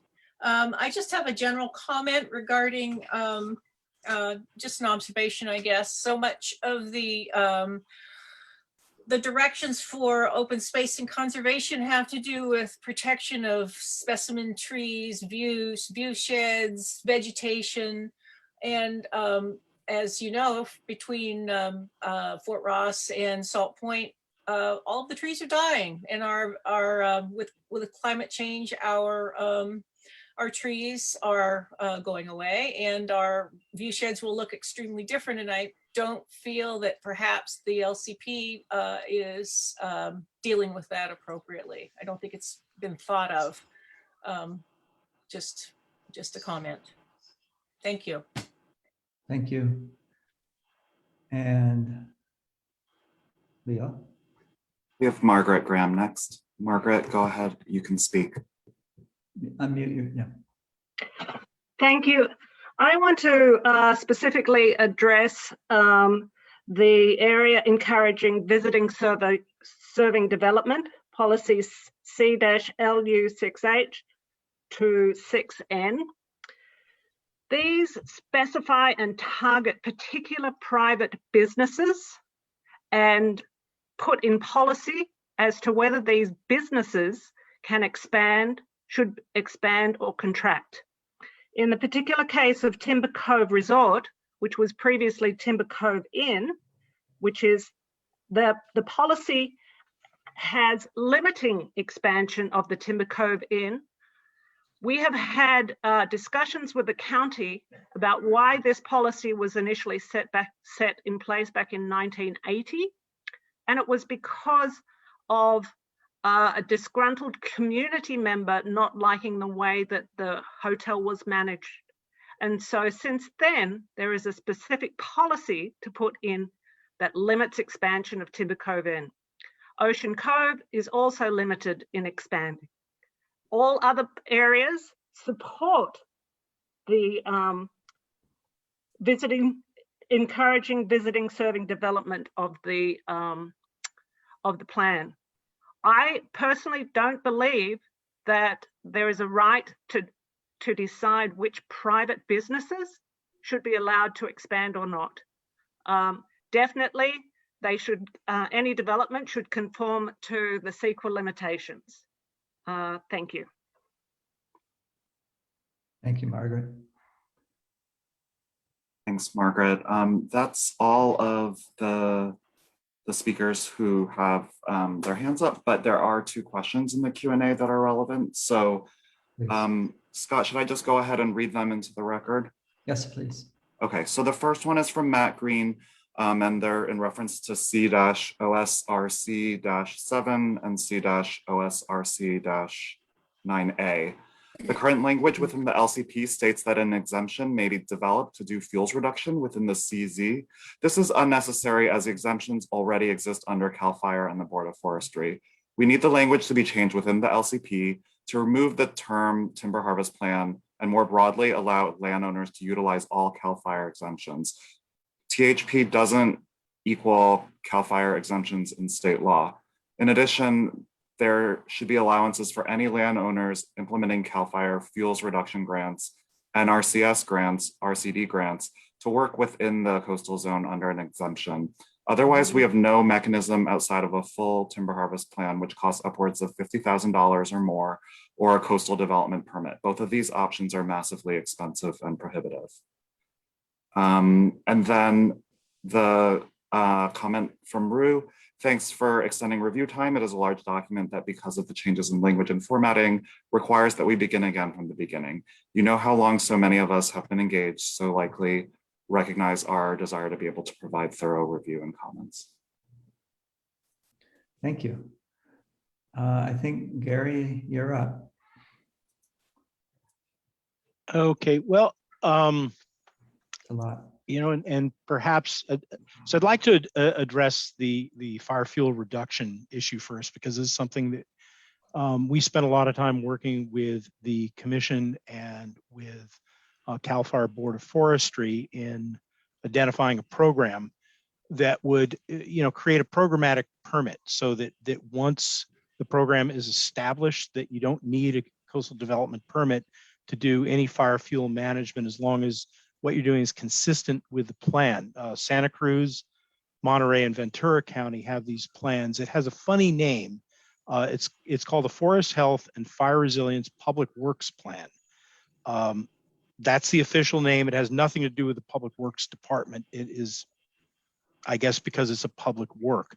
But we revised, we're recommending that policy C-OSRC-7 be revised, and that's in one of the discussion papers that's in the Planning Commission packet, that the county does work with with the Board of Forestry and develop, let's see, because I've got the language right here, Public Works plan that essentially makes that there is no permit requirement for managing fuels, non-commercial timberlands.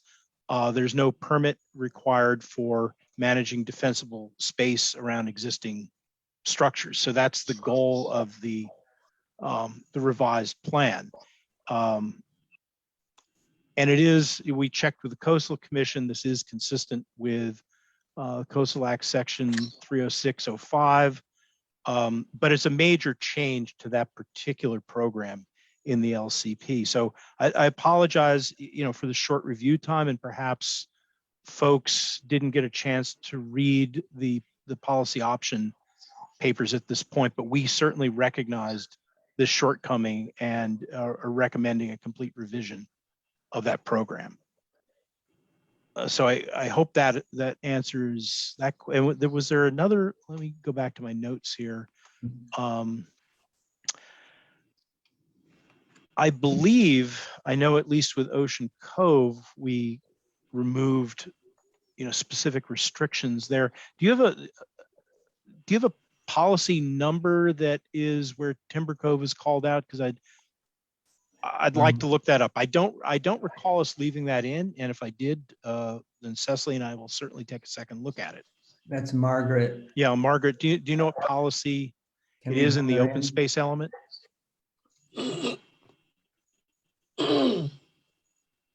Can Margaret be made?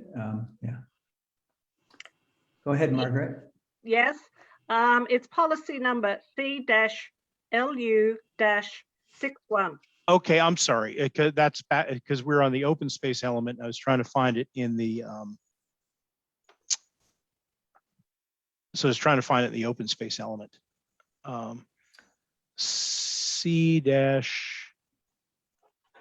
LU-6L. My apologies. LU-6L. Okay. Correct. on land use, page 23. Okay, so different element, but we've passed that element. Okay. Well, no, but I think it's, I do want to make a note of that comment. I mean, just because we passed it doesn't mean it's not an important comment. Precisely.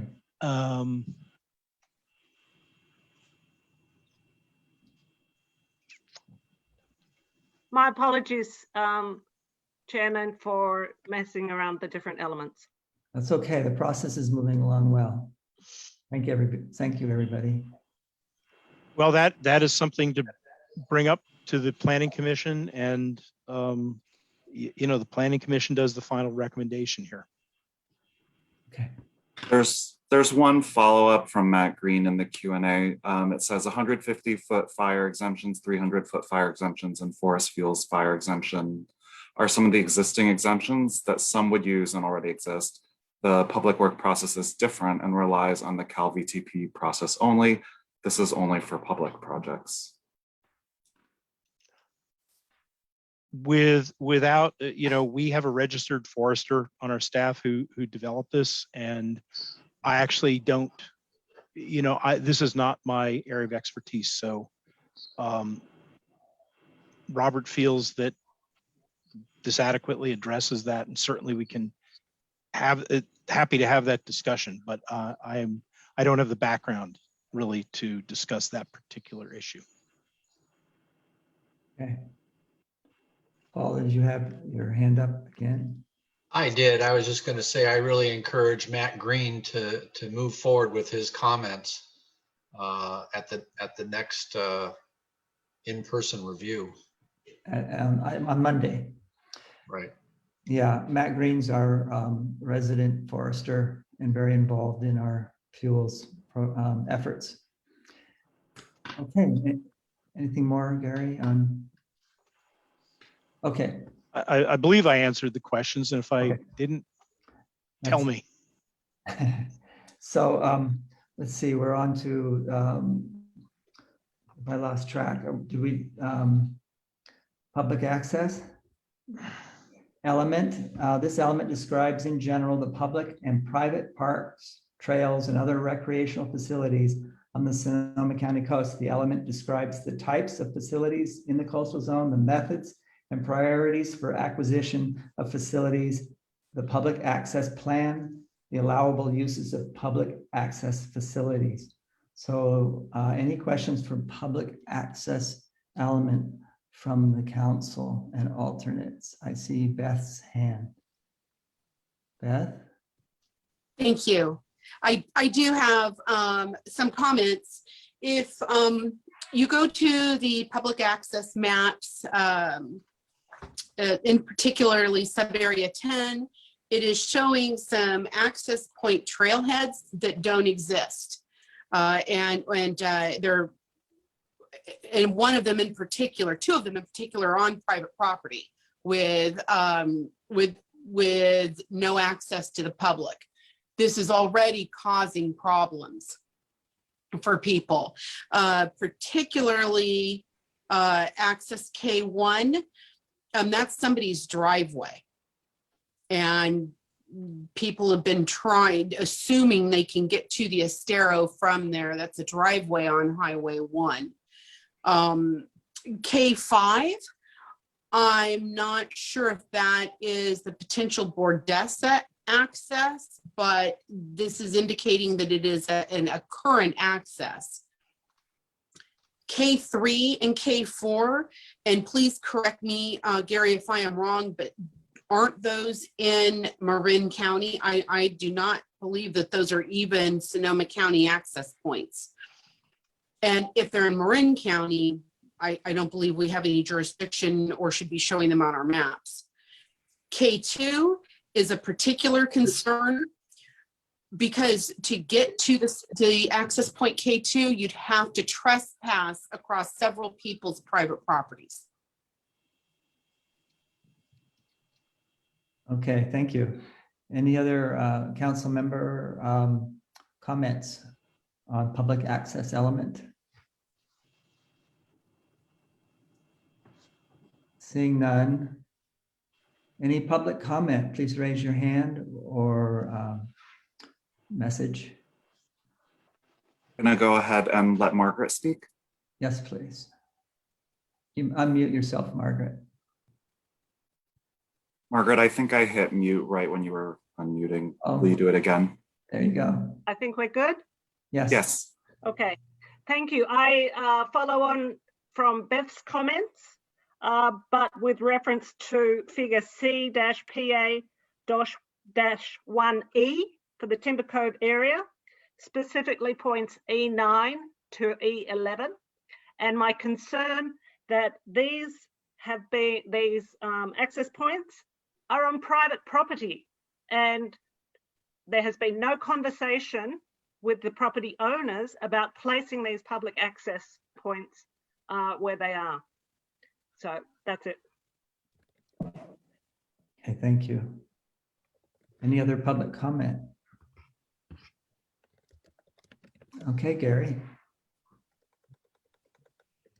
Let's see. We'll start with, so K4 is true. It is in Marin. It always has been in our LCP, but we've been in conversation with Marin Planning, so we're taking that out of their plan, and it's going to stay in the Marin plan. So it's there, but it won't be in our LCP. So it is correct that one's not in our county. K3 is in Sonoma County. That one we're still waiting to hear back. Regional Parks controls these recommendations, and certainly it's only a recommendation until it gets to the Planning Commission. The Planning Commission can then say, take them off the map. So I'm just couching this a little bit in how these access points came to be. It is true K5 is the Bodega access point. And the fact that something is, and this is in conversation we've had with the Coastal Commission, is we will put some better notation on the maps that indicates that these are not access points that are currently available to the public. But in some cases, like for instance, the access point at Scotty Creek, that was on private property, and it was very advantageous to the property owner when Caltrans moved the road because it gave justification for compensating the property owner. So it can go both ways, but you're absolutely correct that the maps should make it very clear that these are not open to the public at this point in time, and that there is not public access. May I comment again? Okay, please. Yes. I very much appreciate what you're saying, Gary. I just want to make sure I understand. It's the Planning Commission is going to make the final decision on this. And so the property owners that I'm representing at the moment, they need to take this to the Planning Commission. And I know that they're not going to be happy with just making a notation, because they're already getting people trespassing on their properties, looking at ways to get to the estero that don't exist. So I don't think making a note is going to help. That, you know, it's a future access point. I just want to make sure I'm understanding you correctly, that it's the Planning Commission that'll make this final determination. Okay, maybe actually this might be a good time to just quickly go through the whole process. This is the furthest that the LCP has ever gotten. This is the first time the LCP has even gotten to a public hearing in all the years that we've been working on it. Mm-hmm. There are 3 steps to the LCP being adopted. The very first one is the Planning Commission recommends a version of the LCP to the Board of Supervisors, and it is the Planning Commission's prerogative to change this, edit it, amend it, and provide a recommended version for the board. The board then adopts the LCP, and once again, the board can change the Planning Commission's recommendation. Then, this is the final decision, is the Coastal Commission certifies the LCP. So the Coastal Commission is always the final decision-making body. So there are 3 decision points that are going to occur.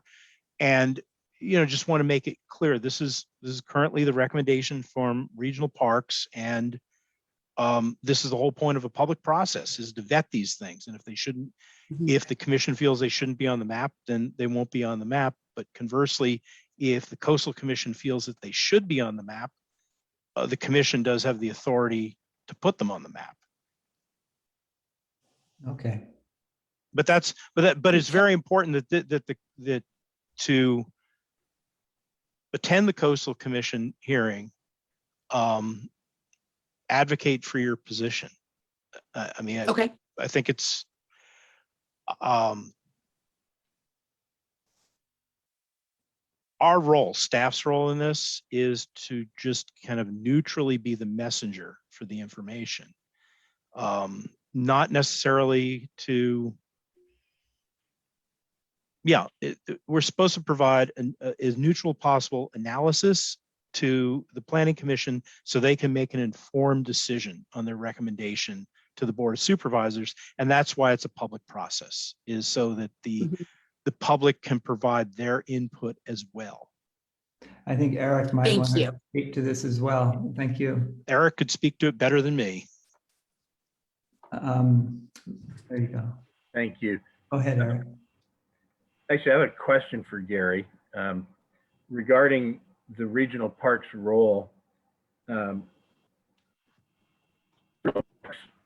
presume was asked to give your department its recommendations regarding the access question. Is that accurate?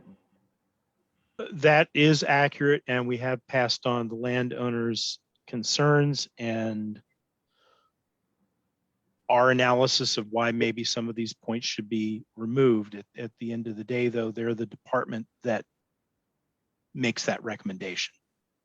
So do you know, or have you seen, and you know, with the end point of the question being, how would I gain access to the criteria, the specific criteria and analytical process that regional park staff went through to come up with the access points? And what consideration, if any, was given to properties that had previously had access requirements associated with the project approval as mitigation to the access point?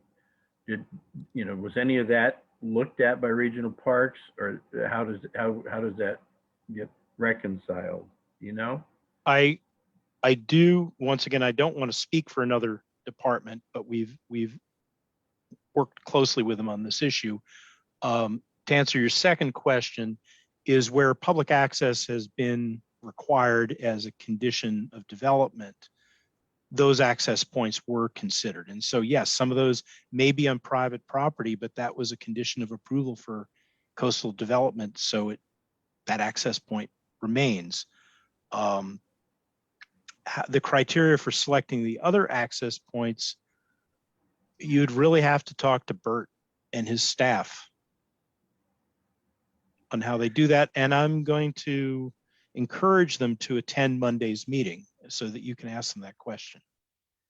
Yeah, because I've had some feedback potentially from several property owners wondering about whether or not there are additional access requirements that are being proposed that would apply to properties that had already satisfied an access condition of approval. Mm-hmm. That's the core of my question. And thank you all for accommodating my taking advantage of Gary's ear for the moment. But I will want to follow up on that with you, Gary. Thank you. Yes, and we will get regional parks to be available to answer those questions. Thank you. Paul, you had your hand up and then took it down. I did. I was just going to ask Gary about the process. If the staff is the messenger and they're receiving the message from parks, and someone comes along and says, but this is erroneous, rather than send it on through, why wouldn't the messenger just go back to the person who gave them the message and say, somebody is saying this is incorrect, can you check it first before we include it, and send it on for further approval?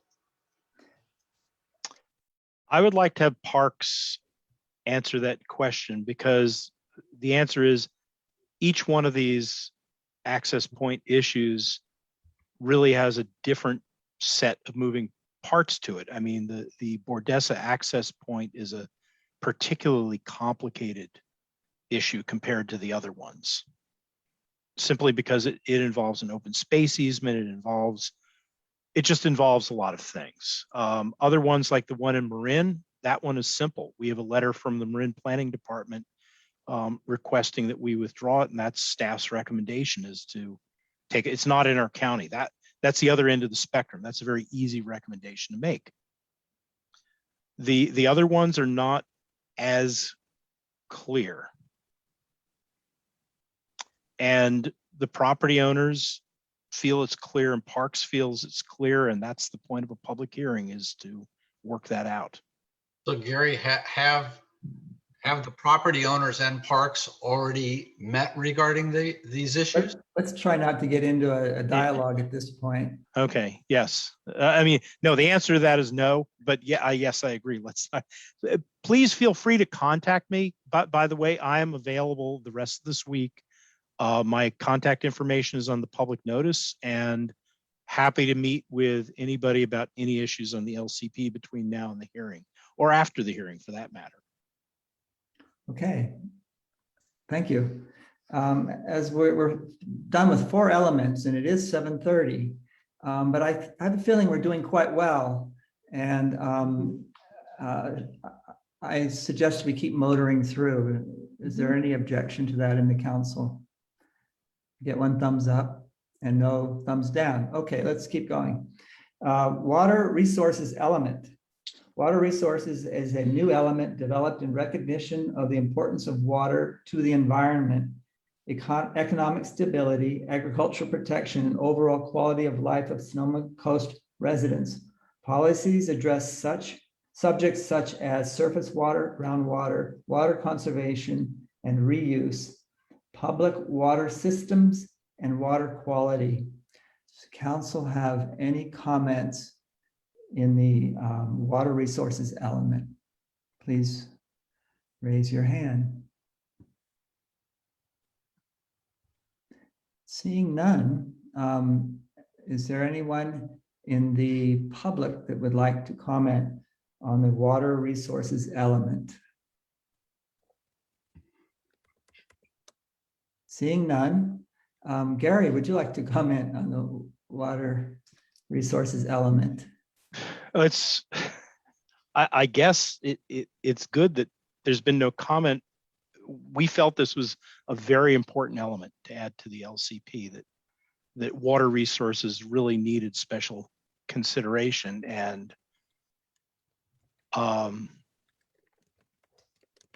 okay, thank you for validating our policies. It'll be great, because we really do need to manage groundwater and protect water resources are extraordinarily fragile on the coast. Yes. Okay, moving on. Public safety element. The public safety element establishes special limitations and procedures for review of development projects located in areas subject to natural hazards, including seismic and other geologic hazards, landslide and erosion on unstable slopes, beach erosion, and cliff bluff stability, flooding, sea level rise, tsunami, and wildfire.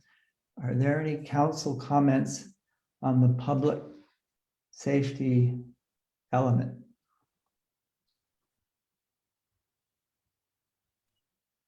No? It's not that late. And in the public, are there any comments?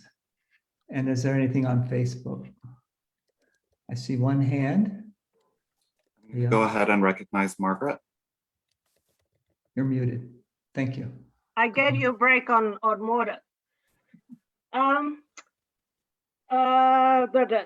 The policy C-PS-2 on page PS-18 introduces a 100-foot minimum setback for geotechs from the bluff.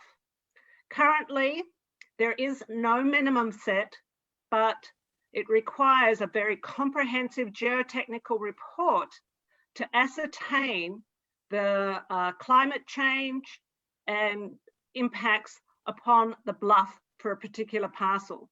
The geotechnical nature of the coast varies greatly. And so having this 100-foot minimum rather than listening to a geotech report means that there will be many private parcels along the coast that will be deemed undevelopable. Thank you. Thank you, Margaret. Any other comments from the public or Facebook? I'll read the question that Ruth submitted through the Q&A. Data collection and analysis is going to be critical to providing sustainable water supply. Thanks for adding this element. Okay. Gary.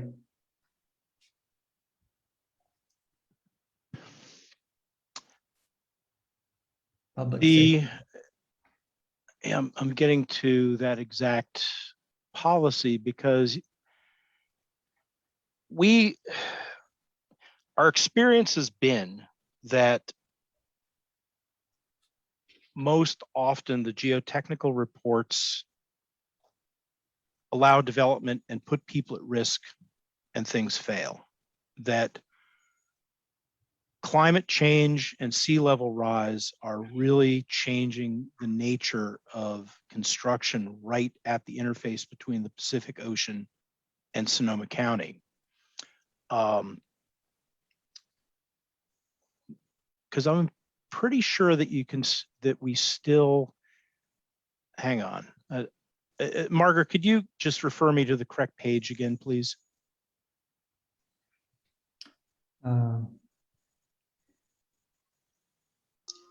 It starts on page 17 and goes to 18. Okay, thank you.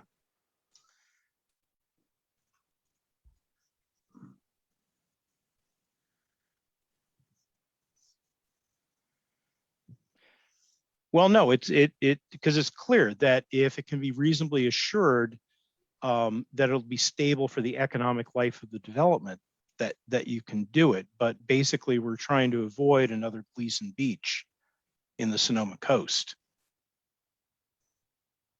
So it doesn't prohibit it, but it prohibits it in any place where there can't be a finding made that the bluff on that particular parcel is not retreating in such a way that it would create a problem within the economically useful life of the development. The issue there is if the bluff is retreating faster than that, then that leads to coastal reinforcements, revetments, which ultimately fail. We've never seen anywhere in our coast an example of any shoreline armoring or defenses being effective at all. And so you create a situation where you're deteriorating the coastal resource, you're putting people at danger on the beach because the debris is going to end up down on the beach, and the development really isn't in the place where it should be.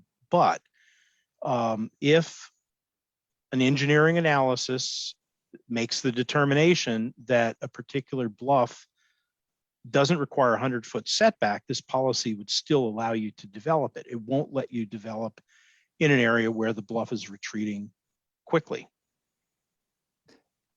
Margaret wants a follow-up. There we go. Unmute yourself, Margaret. Okay, talk. Thank you.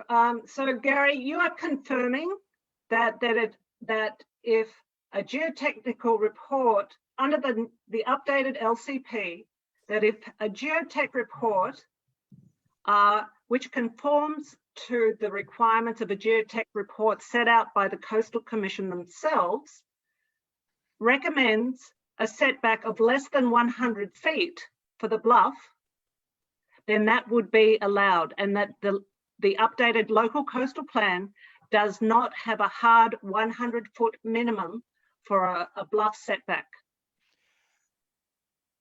Yes, but it has a hard timeline, which is 100 years. So the geotech must sign and put their license on the line that the bluff will not threaten the building for a period of 100 years. Understood, but there is, again, I just want to hear confirmation. There is no 100-foot minimum bluff setback under the LCP update. There is a 100-foot minimum bluff setback, and there's a provision for a geotechnical study that if it determines that a particular site can be developed safely and that the structure will not be affected by the ocean for a period of 100 years, that the distance can be reduced consistent with the report. Thank you. Okay. Does that complete public safety? I see no more hands up. So let's move on to circulation and transit element. This element presents plans for the Sonoma County Coast future highway and transit systems. Any questions on circulation and transit element within the council? And any questions from the community, the public? So in this, I just want to emphasize the importance of developing the opportunity for telecommuting. It may be what saves our local communities going forward. I just want to emphasize that.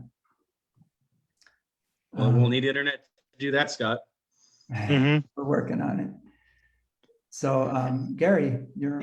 Yeah, the one thing I wanted to add is we've also revised it to be consistent with Senate Bill 743. So our metric for judging impacts to roads is vehicle miles of travel, not level of service. I mean, essentially the same thing is accomplished, but the idea is that really what we should be looking at is the distance that people have to travel or that are obligated to travel. So the emphasis there is more on solving congestion through providing ways locally that say you can walk to the post office in Bodega Bay instead of have to drive because Highway 1 is so dangerous, encouraging shuttle transit in the summer out to the coast so people are not, once again, not obligated to drive. So that's just a slight shift there. And that aligns with the current CEQA guidelines and the state's guidance on evaluating traffic impacts. Okay. Thank you. Moving right along, public facilities and services element.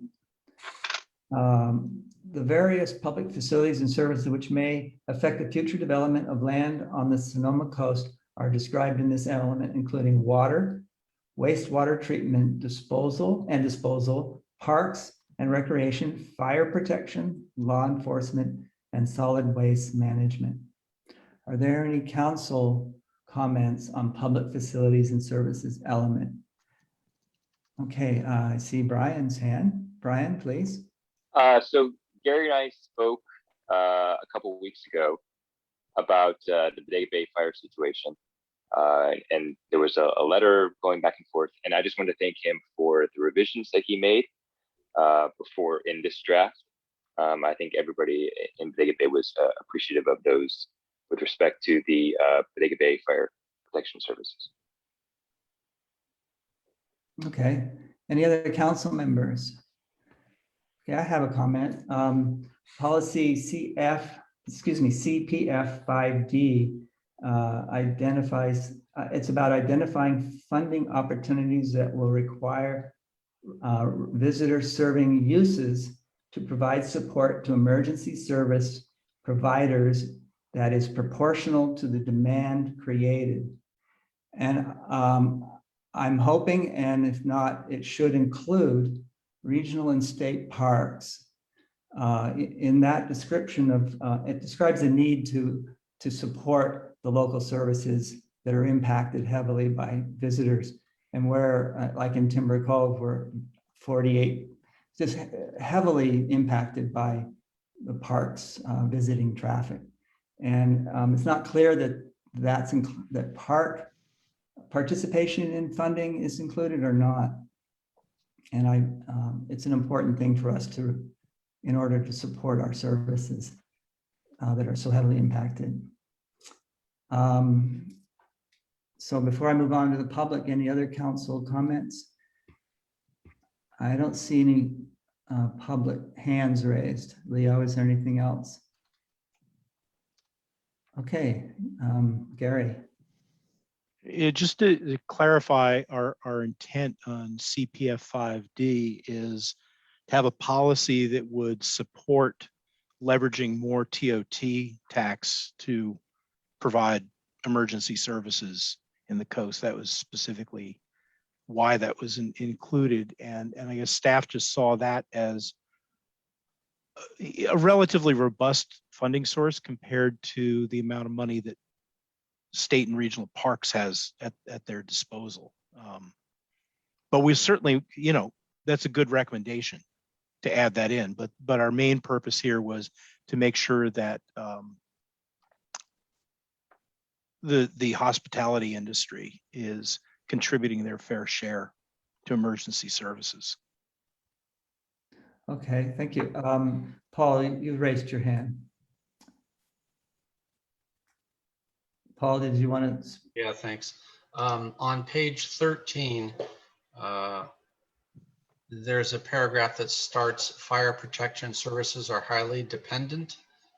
And the last sentence says the Bodega Bay Fire Protection District and the Sea Ranch staffed by CalFire personnel funded through CSA 40 provide the only fire protection services by full-time staff on the Sonoma County coast. It's not funded by CSA 40.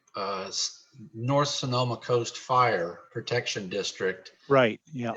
So I don't know if you're going to make that modification in there. But yeah, that's things that are just straight up technically incorrect. Right. Let me just add that here too. We have a growing list of yeah, Gary, this things is like that. We submitted that as an error because you also have the name of the fire protection district incorrect. Right. It's North Sonoma Coast Fire Protection District. Okay. Yeah, there's another place where it just says North Coast and it's actually North Sonoma Coast. Okay. Thank you. Noted, I guess. Shall we move on? Is there any, we don't have any public comment, is that right, Leo? No comments right now. Okay, on to cultural and historic resources element. This new element introduced with the revised public review draft of 2021 is also intended to implement California Coast Commission guidance on protection of tribal cultural resources and the importance of an effective tribal consultation process in protecting these resources. This element provides policies for protection and enhancement of Sonoma County cultural and historic resources within the coastal zone. Are there any comments from the council on cultural and historic resources element? And I see Beth. Yes. So my first comment is that there had been in the previous version of the local coastal plan a section, a table of historically significant buildings. I am not seeing that in the current version. I may be missing it. So that's my first comment. However, if it is in fact gone, I doubt that those designations have gone away, and there were many mistakes in that table. How are these historical elements established, and is the burden of proof on them not being historical elements on the property owners, or are they on the county to make that designation? Okay, let's hold the answer. Well, no, go ahead, Gary. We're doing well, and there may be a follow-up. Okay, that the list always was an appendix, so it is in the appendices to the LCP, and that's unchanged from the 2001 plan. Okay. Those are established by the Landmarks Commission, and the process to remove them would be to petition the Landmarks Commission. Okay. I mean, there's some really serious discrepancies about buildings that don't exist. So then I need to go to the Landmarks Commission. Oh, send me a list, please. But like I said, we have not touched that list. That list has been in the LCP for decades. That particular list has That been. particular list is unchanged. We did not alter it. Okay. All right. Thank you. Okay, thank you. Abby, would you like to speak to the importance of this to the tribe? Sorry to spring this on you, but it seems like this is up your alley.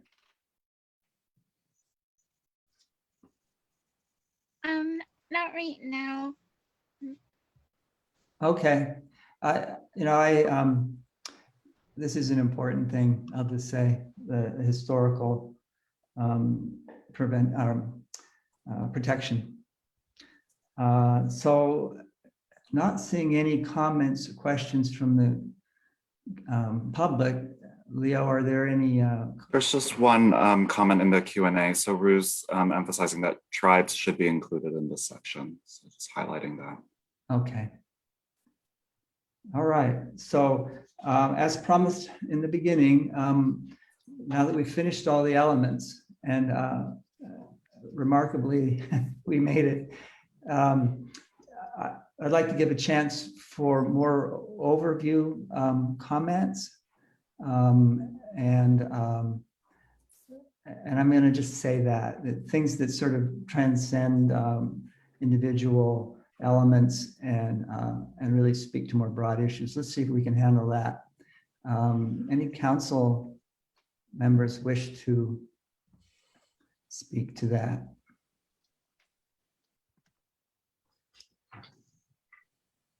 Let's see. You have Marty's hand raised. Marty, please. Yeah, I have a question for Gary and Eric. Is there any hope of changing this document now? Should we be in despair? Absolutely not. This is just the beginning. Okay. It is a public process. This is how it works. We have to have a starting point, and really what you're looking at now is not the end point. You're looking at the beginning. Okay, so the source of my question was the established dates for the hearings and the presentation to the Board of Supervisors on August 31st. And then I can't remember when the predicted meeting with the Coastal Commission is, sometime in the fall, late-ish fall. So that's why I asked the question. Well, just if I could add some clarification to the public process here, is in no way is it, on a airline time schedule here, that the Planning Commission will take as long as the Planning Commission wants to with this document. And if it pushes the rest of the schedule back, so be it. I mean, the public process is the most important part in developing policy. So those dates are Cecily and I need some goal to shoot for. We're never going to get this thing done. So we would like it to go on those dates, but if the Planning Commission has extended deliberations, then those have to happen. Those won't be cut short just because we have an arbitrary date with the board. And the Planning Commission is willing to work with us. The reason we have set the November, this is a thing that I didn't clarify. The reason we're shooting for that November hearing is it was anticipated that we'd be post-COVID and back into in-person meetings by November. And the commission's meetings move around from San Diego to Crescent City. I mean, they're held all up and down the coast. And November was a hearing that was scheduled for the North Coast. And so we thought it was important if it's on their schedule as the North Coast meeting, we could hold it either in Santa Rosa or out at the Bodega Marine Lab or some larger facility here. What we didn't want to do is have the hearing be in San Diego, and this is such an important plan and it's being held at the other end of the state. I mean, I'm sure they're going to still allow Zoom, but if it's in-person meetings, I know that we at Permit Sonoma think it's important that final step happen publicly in a place where the stakeholders can actually show up. Okay, thank you. I just would like to, in a broad sense, say that as we want to be good hosts, and as we bring and design this more for visitors, there needs to be a recognition and reality of resource support for services, whether it's housing, our firefighters and EMTs. It's just there's a tension there, and as we bring more people to the coast, there needs to be a enjoining of the resources to make this work. Leo, you have a couple of hands up. Susan Rudy's hand's been up, and she also in the chat wrote noise element with a question mark. So I'll go ahead and let her speak, and then after that, Eric and Margaret have their hands raised. So go ahead, Susan. You're muted, Susie. Hello, Susan Rudy here. Yeah, we didn't even discuss the noise element at all. And it's an important one to me. It's not a terribly comprehensive one for our area. I feel as though it is pretty cut and pasted from a lot of other things. It's based on, much of it based on noise tests that were done in 2002, 19 years ago. And I think all of us will recognize that the noise on the coast has definitely gone up, particularly with more tourism. The highway is actually used as a recreational corridor. So there's a lot of noise. And of course, it has a detrimental effect to the residents and to the visitors who are coming here for peace and quiet. I would also like to suggest that rather than consider it noise, I think we should think about soundscapes. We think about view sheds, we think about night skies, we think about things like that. But this is it's more of a soundscape issue than concerns about railways, for instance, which are mentioned in here. And I don't think we're going to have any railways coming through. So I would just submit that this is a really important issue, and that it be considered more seriously. And that's all I have to say, I guess. Thank you. Thank you. So I'll just add that Rue added in the Q&A related to the sound element. They removed the sound element. We hope noise sound will be included in another element, if not as a standalone. So let's go ahead and go to Eric, and then Gary can answer the questions at the end if that's. And Margaret after that. Thank you. Since the question regarding schedule was asked of Gary and me, I thought I would weigh in on it. And I'm very heartened to hear Gary's response regarding the flexibility of the schedule and the critical role of public process, public review, public engagement here. For those that may not know, when you read the introductory material about the LCP update in the document makes reference to the 1978, 1980 era when the local coastal plan was first put together and then adopted. I was on the Board of Supervisors for District 5 at that time and chaired the North Central Regional Coastal Commission, which was Sonoma, Marin, and San Francisco counties, which processed the local coastal plans in their original form for those three counties. So, I bring that kind of background and experience to this discussion. And for your meeting this evening, I've taken 8 pages of notes. I had a 2-hour Zoom meeting earlier today with a half a dozen people that live on or advocate environmental policy regarding the coast. So, there's a huge amount of material to go through here. There's a huge amount of detail that has to be really, you have to take a deep dive in. I'm really pleased that Gary's working on this because Gary's got lots of roots in these policies as well. And the previously noted appreciation for the public role. So I frankly, that once the Planning Commission has the hearings, goes through all the discussion, goes, page by page, line by line, however that depth of detail works out, and then finally takes action on a recommendation, that goes to the Board of Supervisors, and that has to be scheduled and staff worked up and hearings and all that before it gets submitted to advance to the Coastal Commission. The prospect of that happening for a November Coastal Commission meeting is becoming increasingly clear to me that that's just completely unlikely. So, there's a lot of detail to dig down into, and I will look to follow up with some of you and invite any of you that want to have some further discussions about policy concerns that you have in the document.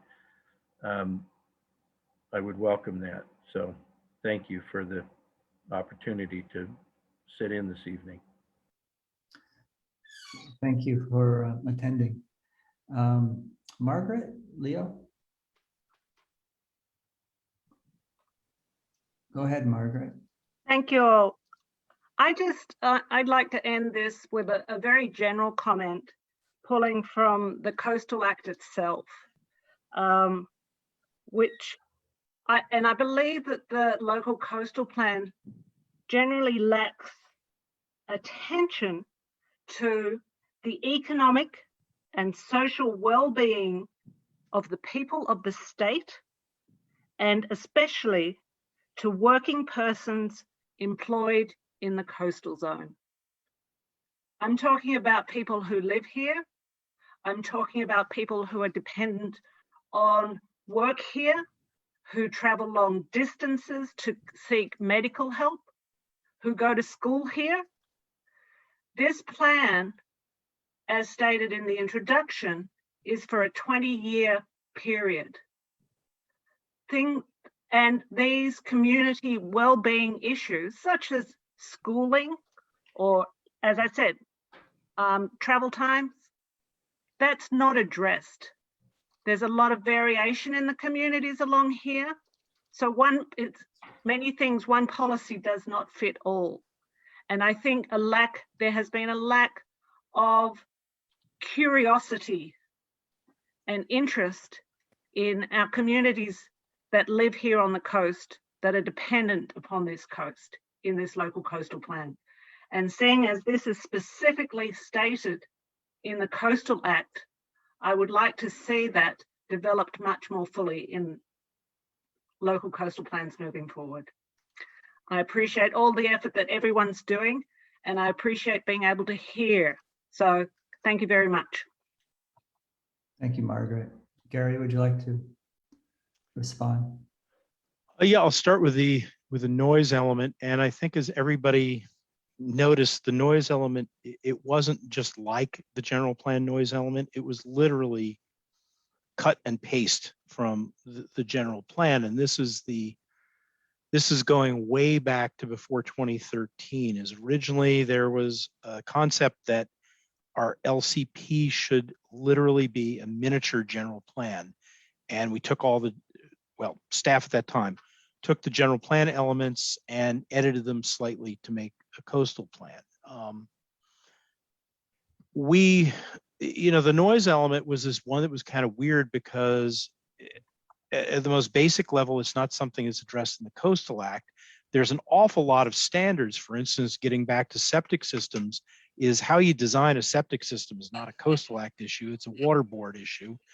So you don't have to include that in the LCP because another agency regulates it. And the general plan noise element is still applies to everywhere in the county. If you get a use permit to do something with, say, Lucas Wharf or something like that, and you don't need a coastal permit, we're still going to make you follow all the noise standards that are in the general plan. So we did get a lot of comments on how confusing and disorganized the first version of this plan was. And part of that was because we weren't structuring it like a coastal plan. We structured it like a general plan and then took the stuff out of it that didn't fit in the coast. And that was just the wrong approach, which then generated this complete rewrite that we did for the 2021 version of the element. So we've replaced the noise element. And so the idea is that's just adding pages to the document that aren't really relevant to the coast because those standards already apply in the coast. So we're replacing it with a policy in the open space element, because there's another flaw to this, which is the noise element only considers social and public health impacts of noise. It does not consider the general plan noise element, any impacts to wildlife, to biological resources, which can be heavily impacted by noise as well. So our recommendation to the Planning Commission is going to be that we replace the whole noise element with a one paragraph policy in the open space element that first says noise emissions shall not exceed the standards found in the general plan noise element, then goes on to say if project noise, either construction or operational, is found to have a potential adverse impact on biological resources, noise emissions shall be reduced so that no adverse noise effect on adjacent uses will occur from the project. So the idea is if you have a heron rookery next to your construction site, the general plan noise element would not protect the birds from the sound of construction. So this policy takes resource protection into account as well. We also, our county has not followed the practice of other counties in terms of seeing the local coastal plan as a living document. And the Coastal Commission staff has pointed this out to us a few times, is while it has a 20-year timeline, most other jurisdictions go back every couple of years to tweak their LCP. We're not, I just want to emphasize this, is we're adopting a new LCP. If it needs changes, we can keep going back to the Coastal Commission for amendments and updates. And I think it's important going forward for us to be more like Monterey County or Santa Cruz County, who it seems like every year and a half is adding new things in response to changing conditions on the coast. Because not only do we have the changing social conditions there, we're in the world of climate change. We really don't know how are these policies have to be adjusted as climate change affects more and more things on the coast. So just don't think of this as, this is just kind of my own pitch as planning staff. We're doing the best we can for right now for the snapshot in 2021, but please, I don't think the public should feel that once the Coastal Commission certifies this, that the county is stuck with these policies for the next 2 decades. That's just not the case. Okay. Did you want to comment on the other, or that's it? That was there another, because I just had on my notes the noise element. And just supporting you, yeah. Okay. Well, that seems like we've arrived. I want to thank everybody. I was really worried this would go on till midnight, but I hope it's very productive for the planners and the commissioners and everybody involved to do this together like this. It's a big, big project, and it continues. Thank you, Gary, and we'll move on. And thank you, Eric. So let's move on to ad hoc, standing, and council representative reports. So the land use standing committee met last Monday with the Lower River, and we're coordinating our policies. And it's coming together. Basically, the standing committee is going to be a group that gleans the permits as they come through to create a selection that the council will choose to take up. Without getting into those details, I'll back up and say in the last meeting, the May meeting, two different versions of the procedures for this committee were presented. The early one was correct, and the packet had an older version, and we voted on incorrectly, and we also didn't have a motion. So I'm suggesting that we take this up and we'll explain it in more detail prior, and we'll send it out in the packet, and we'll re-vote on the process in our next meeting and move on now. Marty, did you want to touch on anything for the meeting ad hoc? I know technology is still the snag. I did not call a meeting of the meeting in person ad hoc because I had a communication with Elise. The county is trying to work out the technical issues involved in coming up with a portable hybrid meeting arrangement. And I decided that instead of signing up for our committee to do that work ourselves, we would rely on the county technical people. We do have a baling wire kind of approach in our local fire district, which works very well, but we only have 5 board members. We hardly ever have any members of the public who want to attend besides Paul. And so it's a very different arrangement, and we have a room with excellent Wi-Fi. So I've spoken to Elise, and we'll meet in the coming 2-month period before our next meeting. Okay. But I think that the technical issues are pretty challenging. There are some other groups trying to take up this as well, and we may learn from them. Yes. Okay. Any council member comments at this point? And then at the end of this, we'll allow the public to ask questions. But are there any council members that want to make comments at this point? Yeah, if I can jump in, Scott. I sit on the board for Safer West County, and we're looking for some committee members from Bodega Bay, because we're kind of adding town by town as we go over from Occidental and Bodega.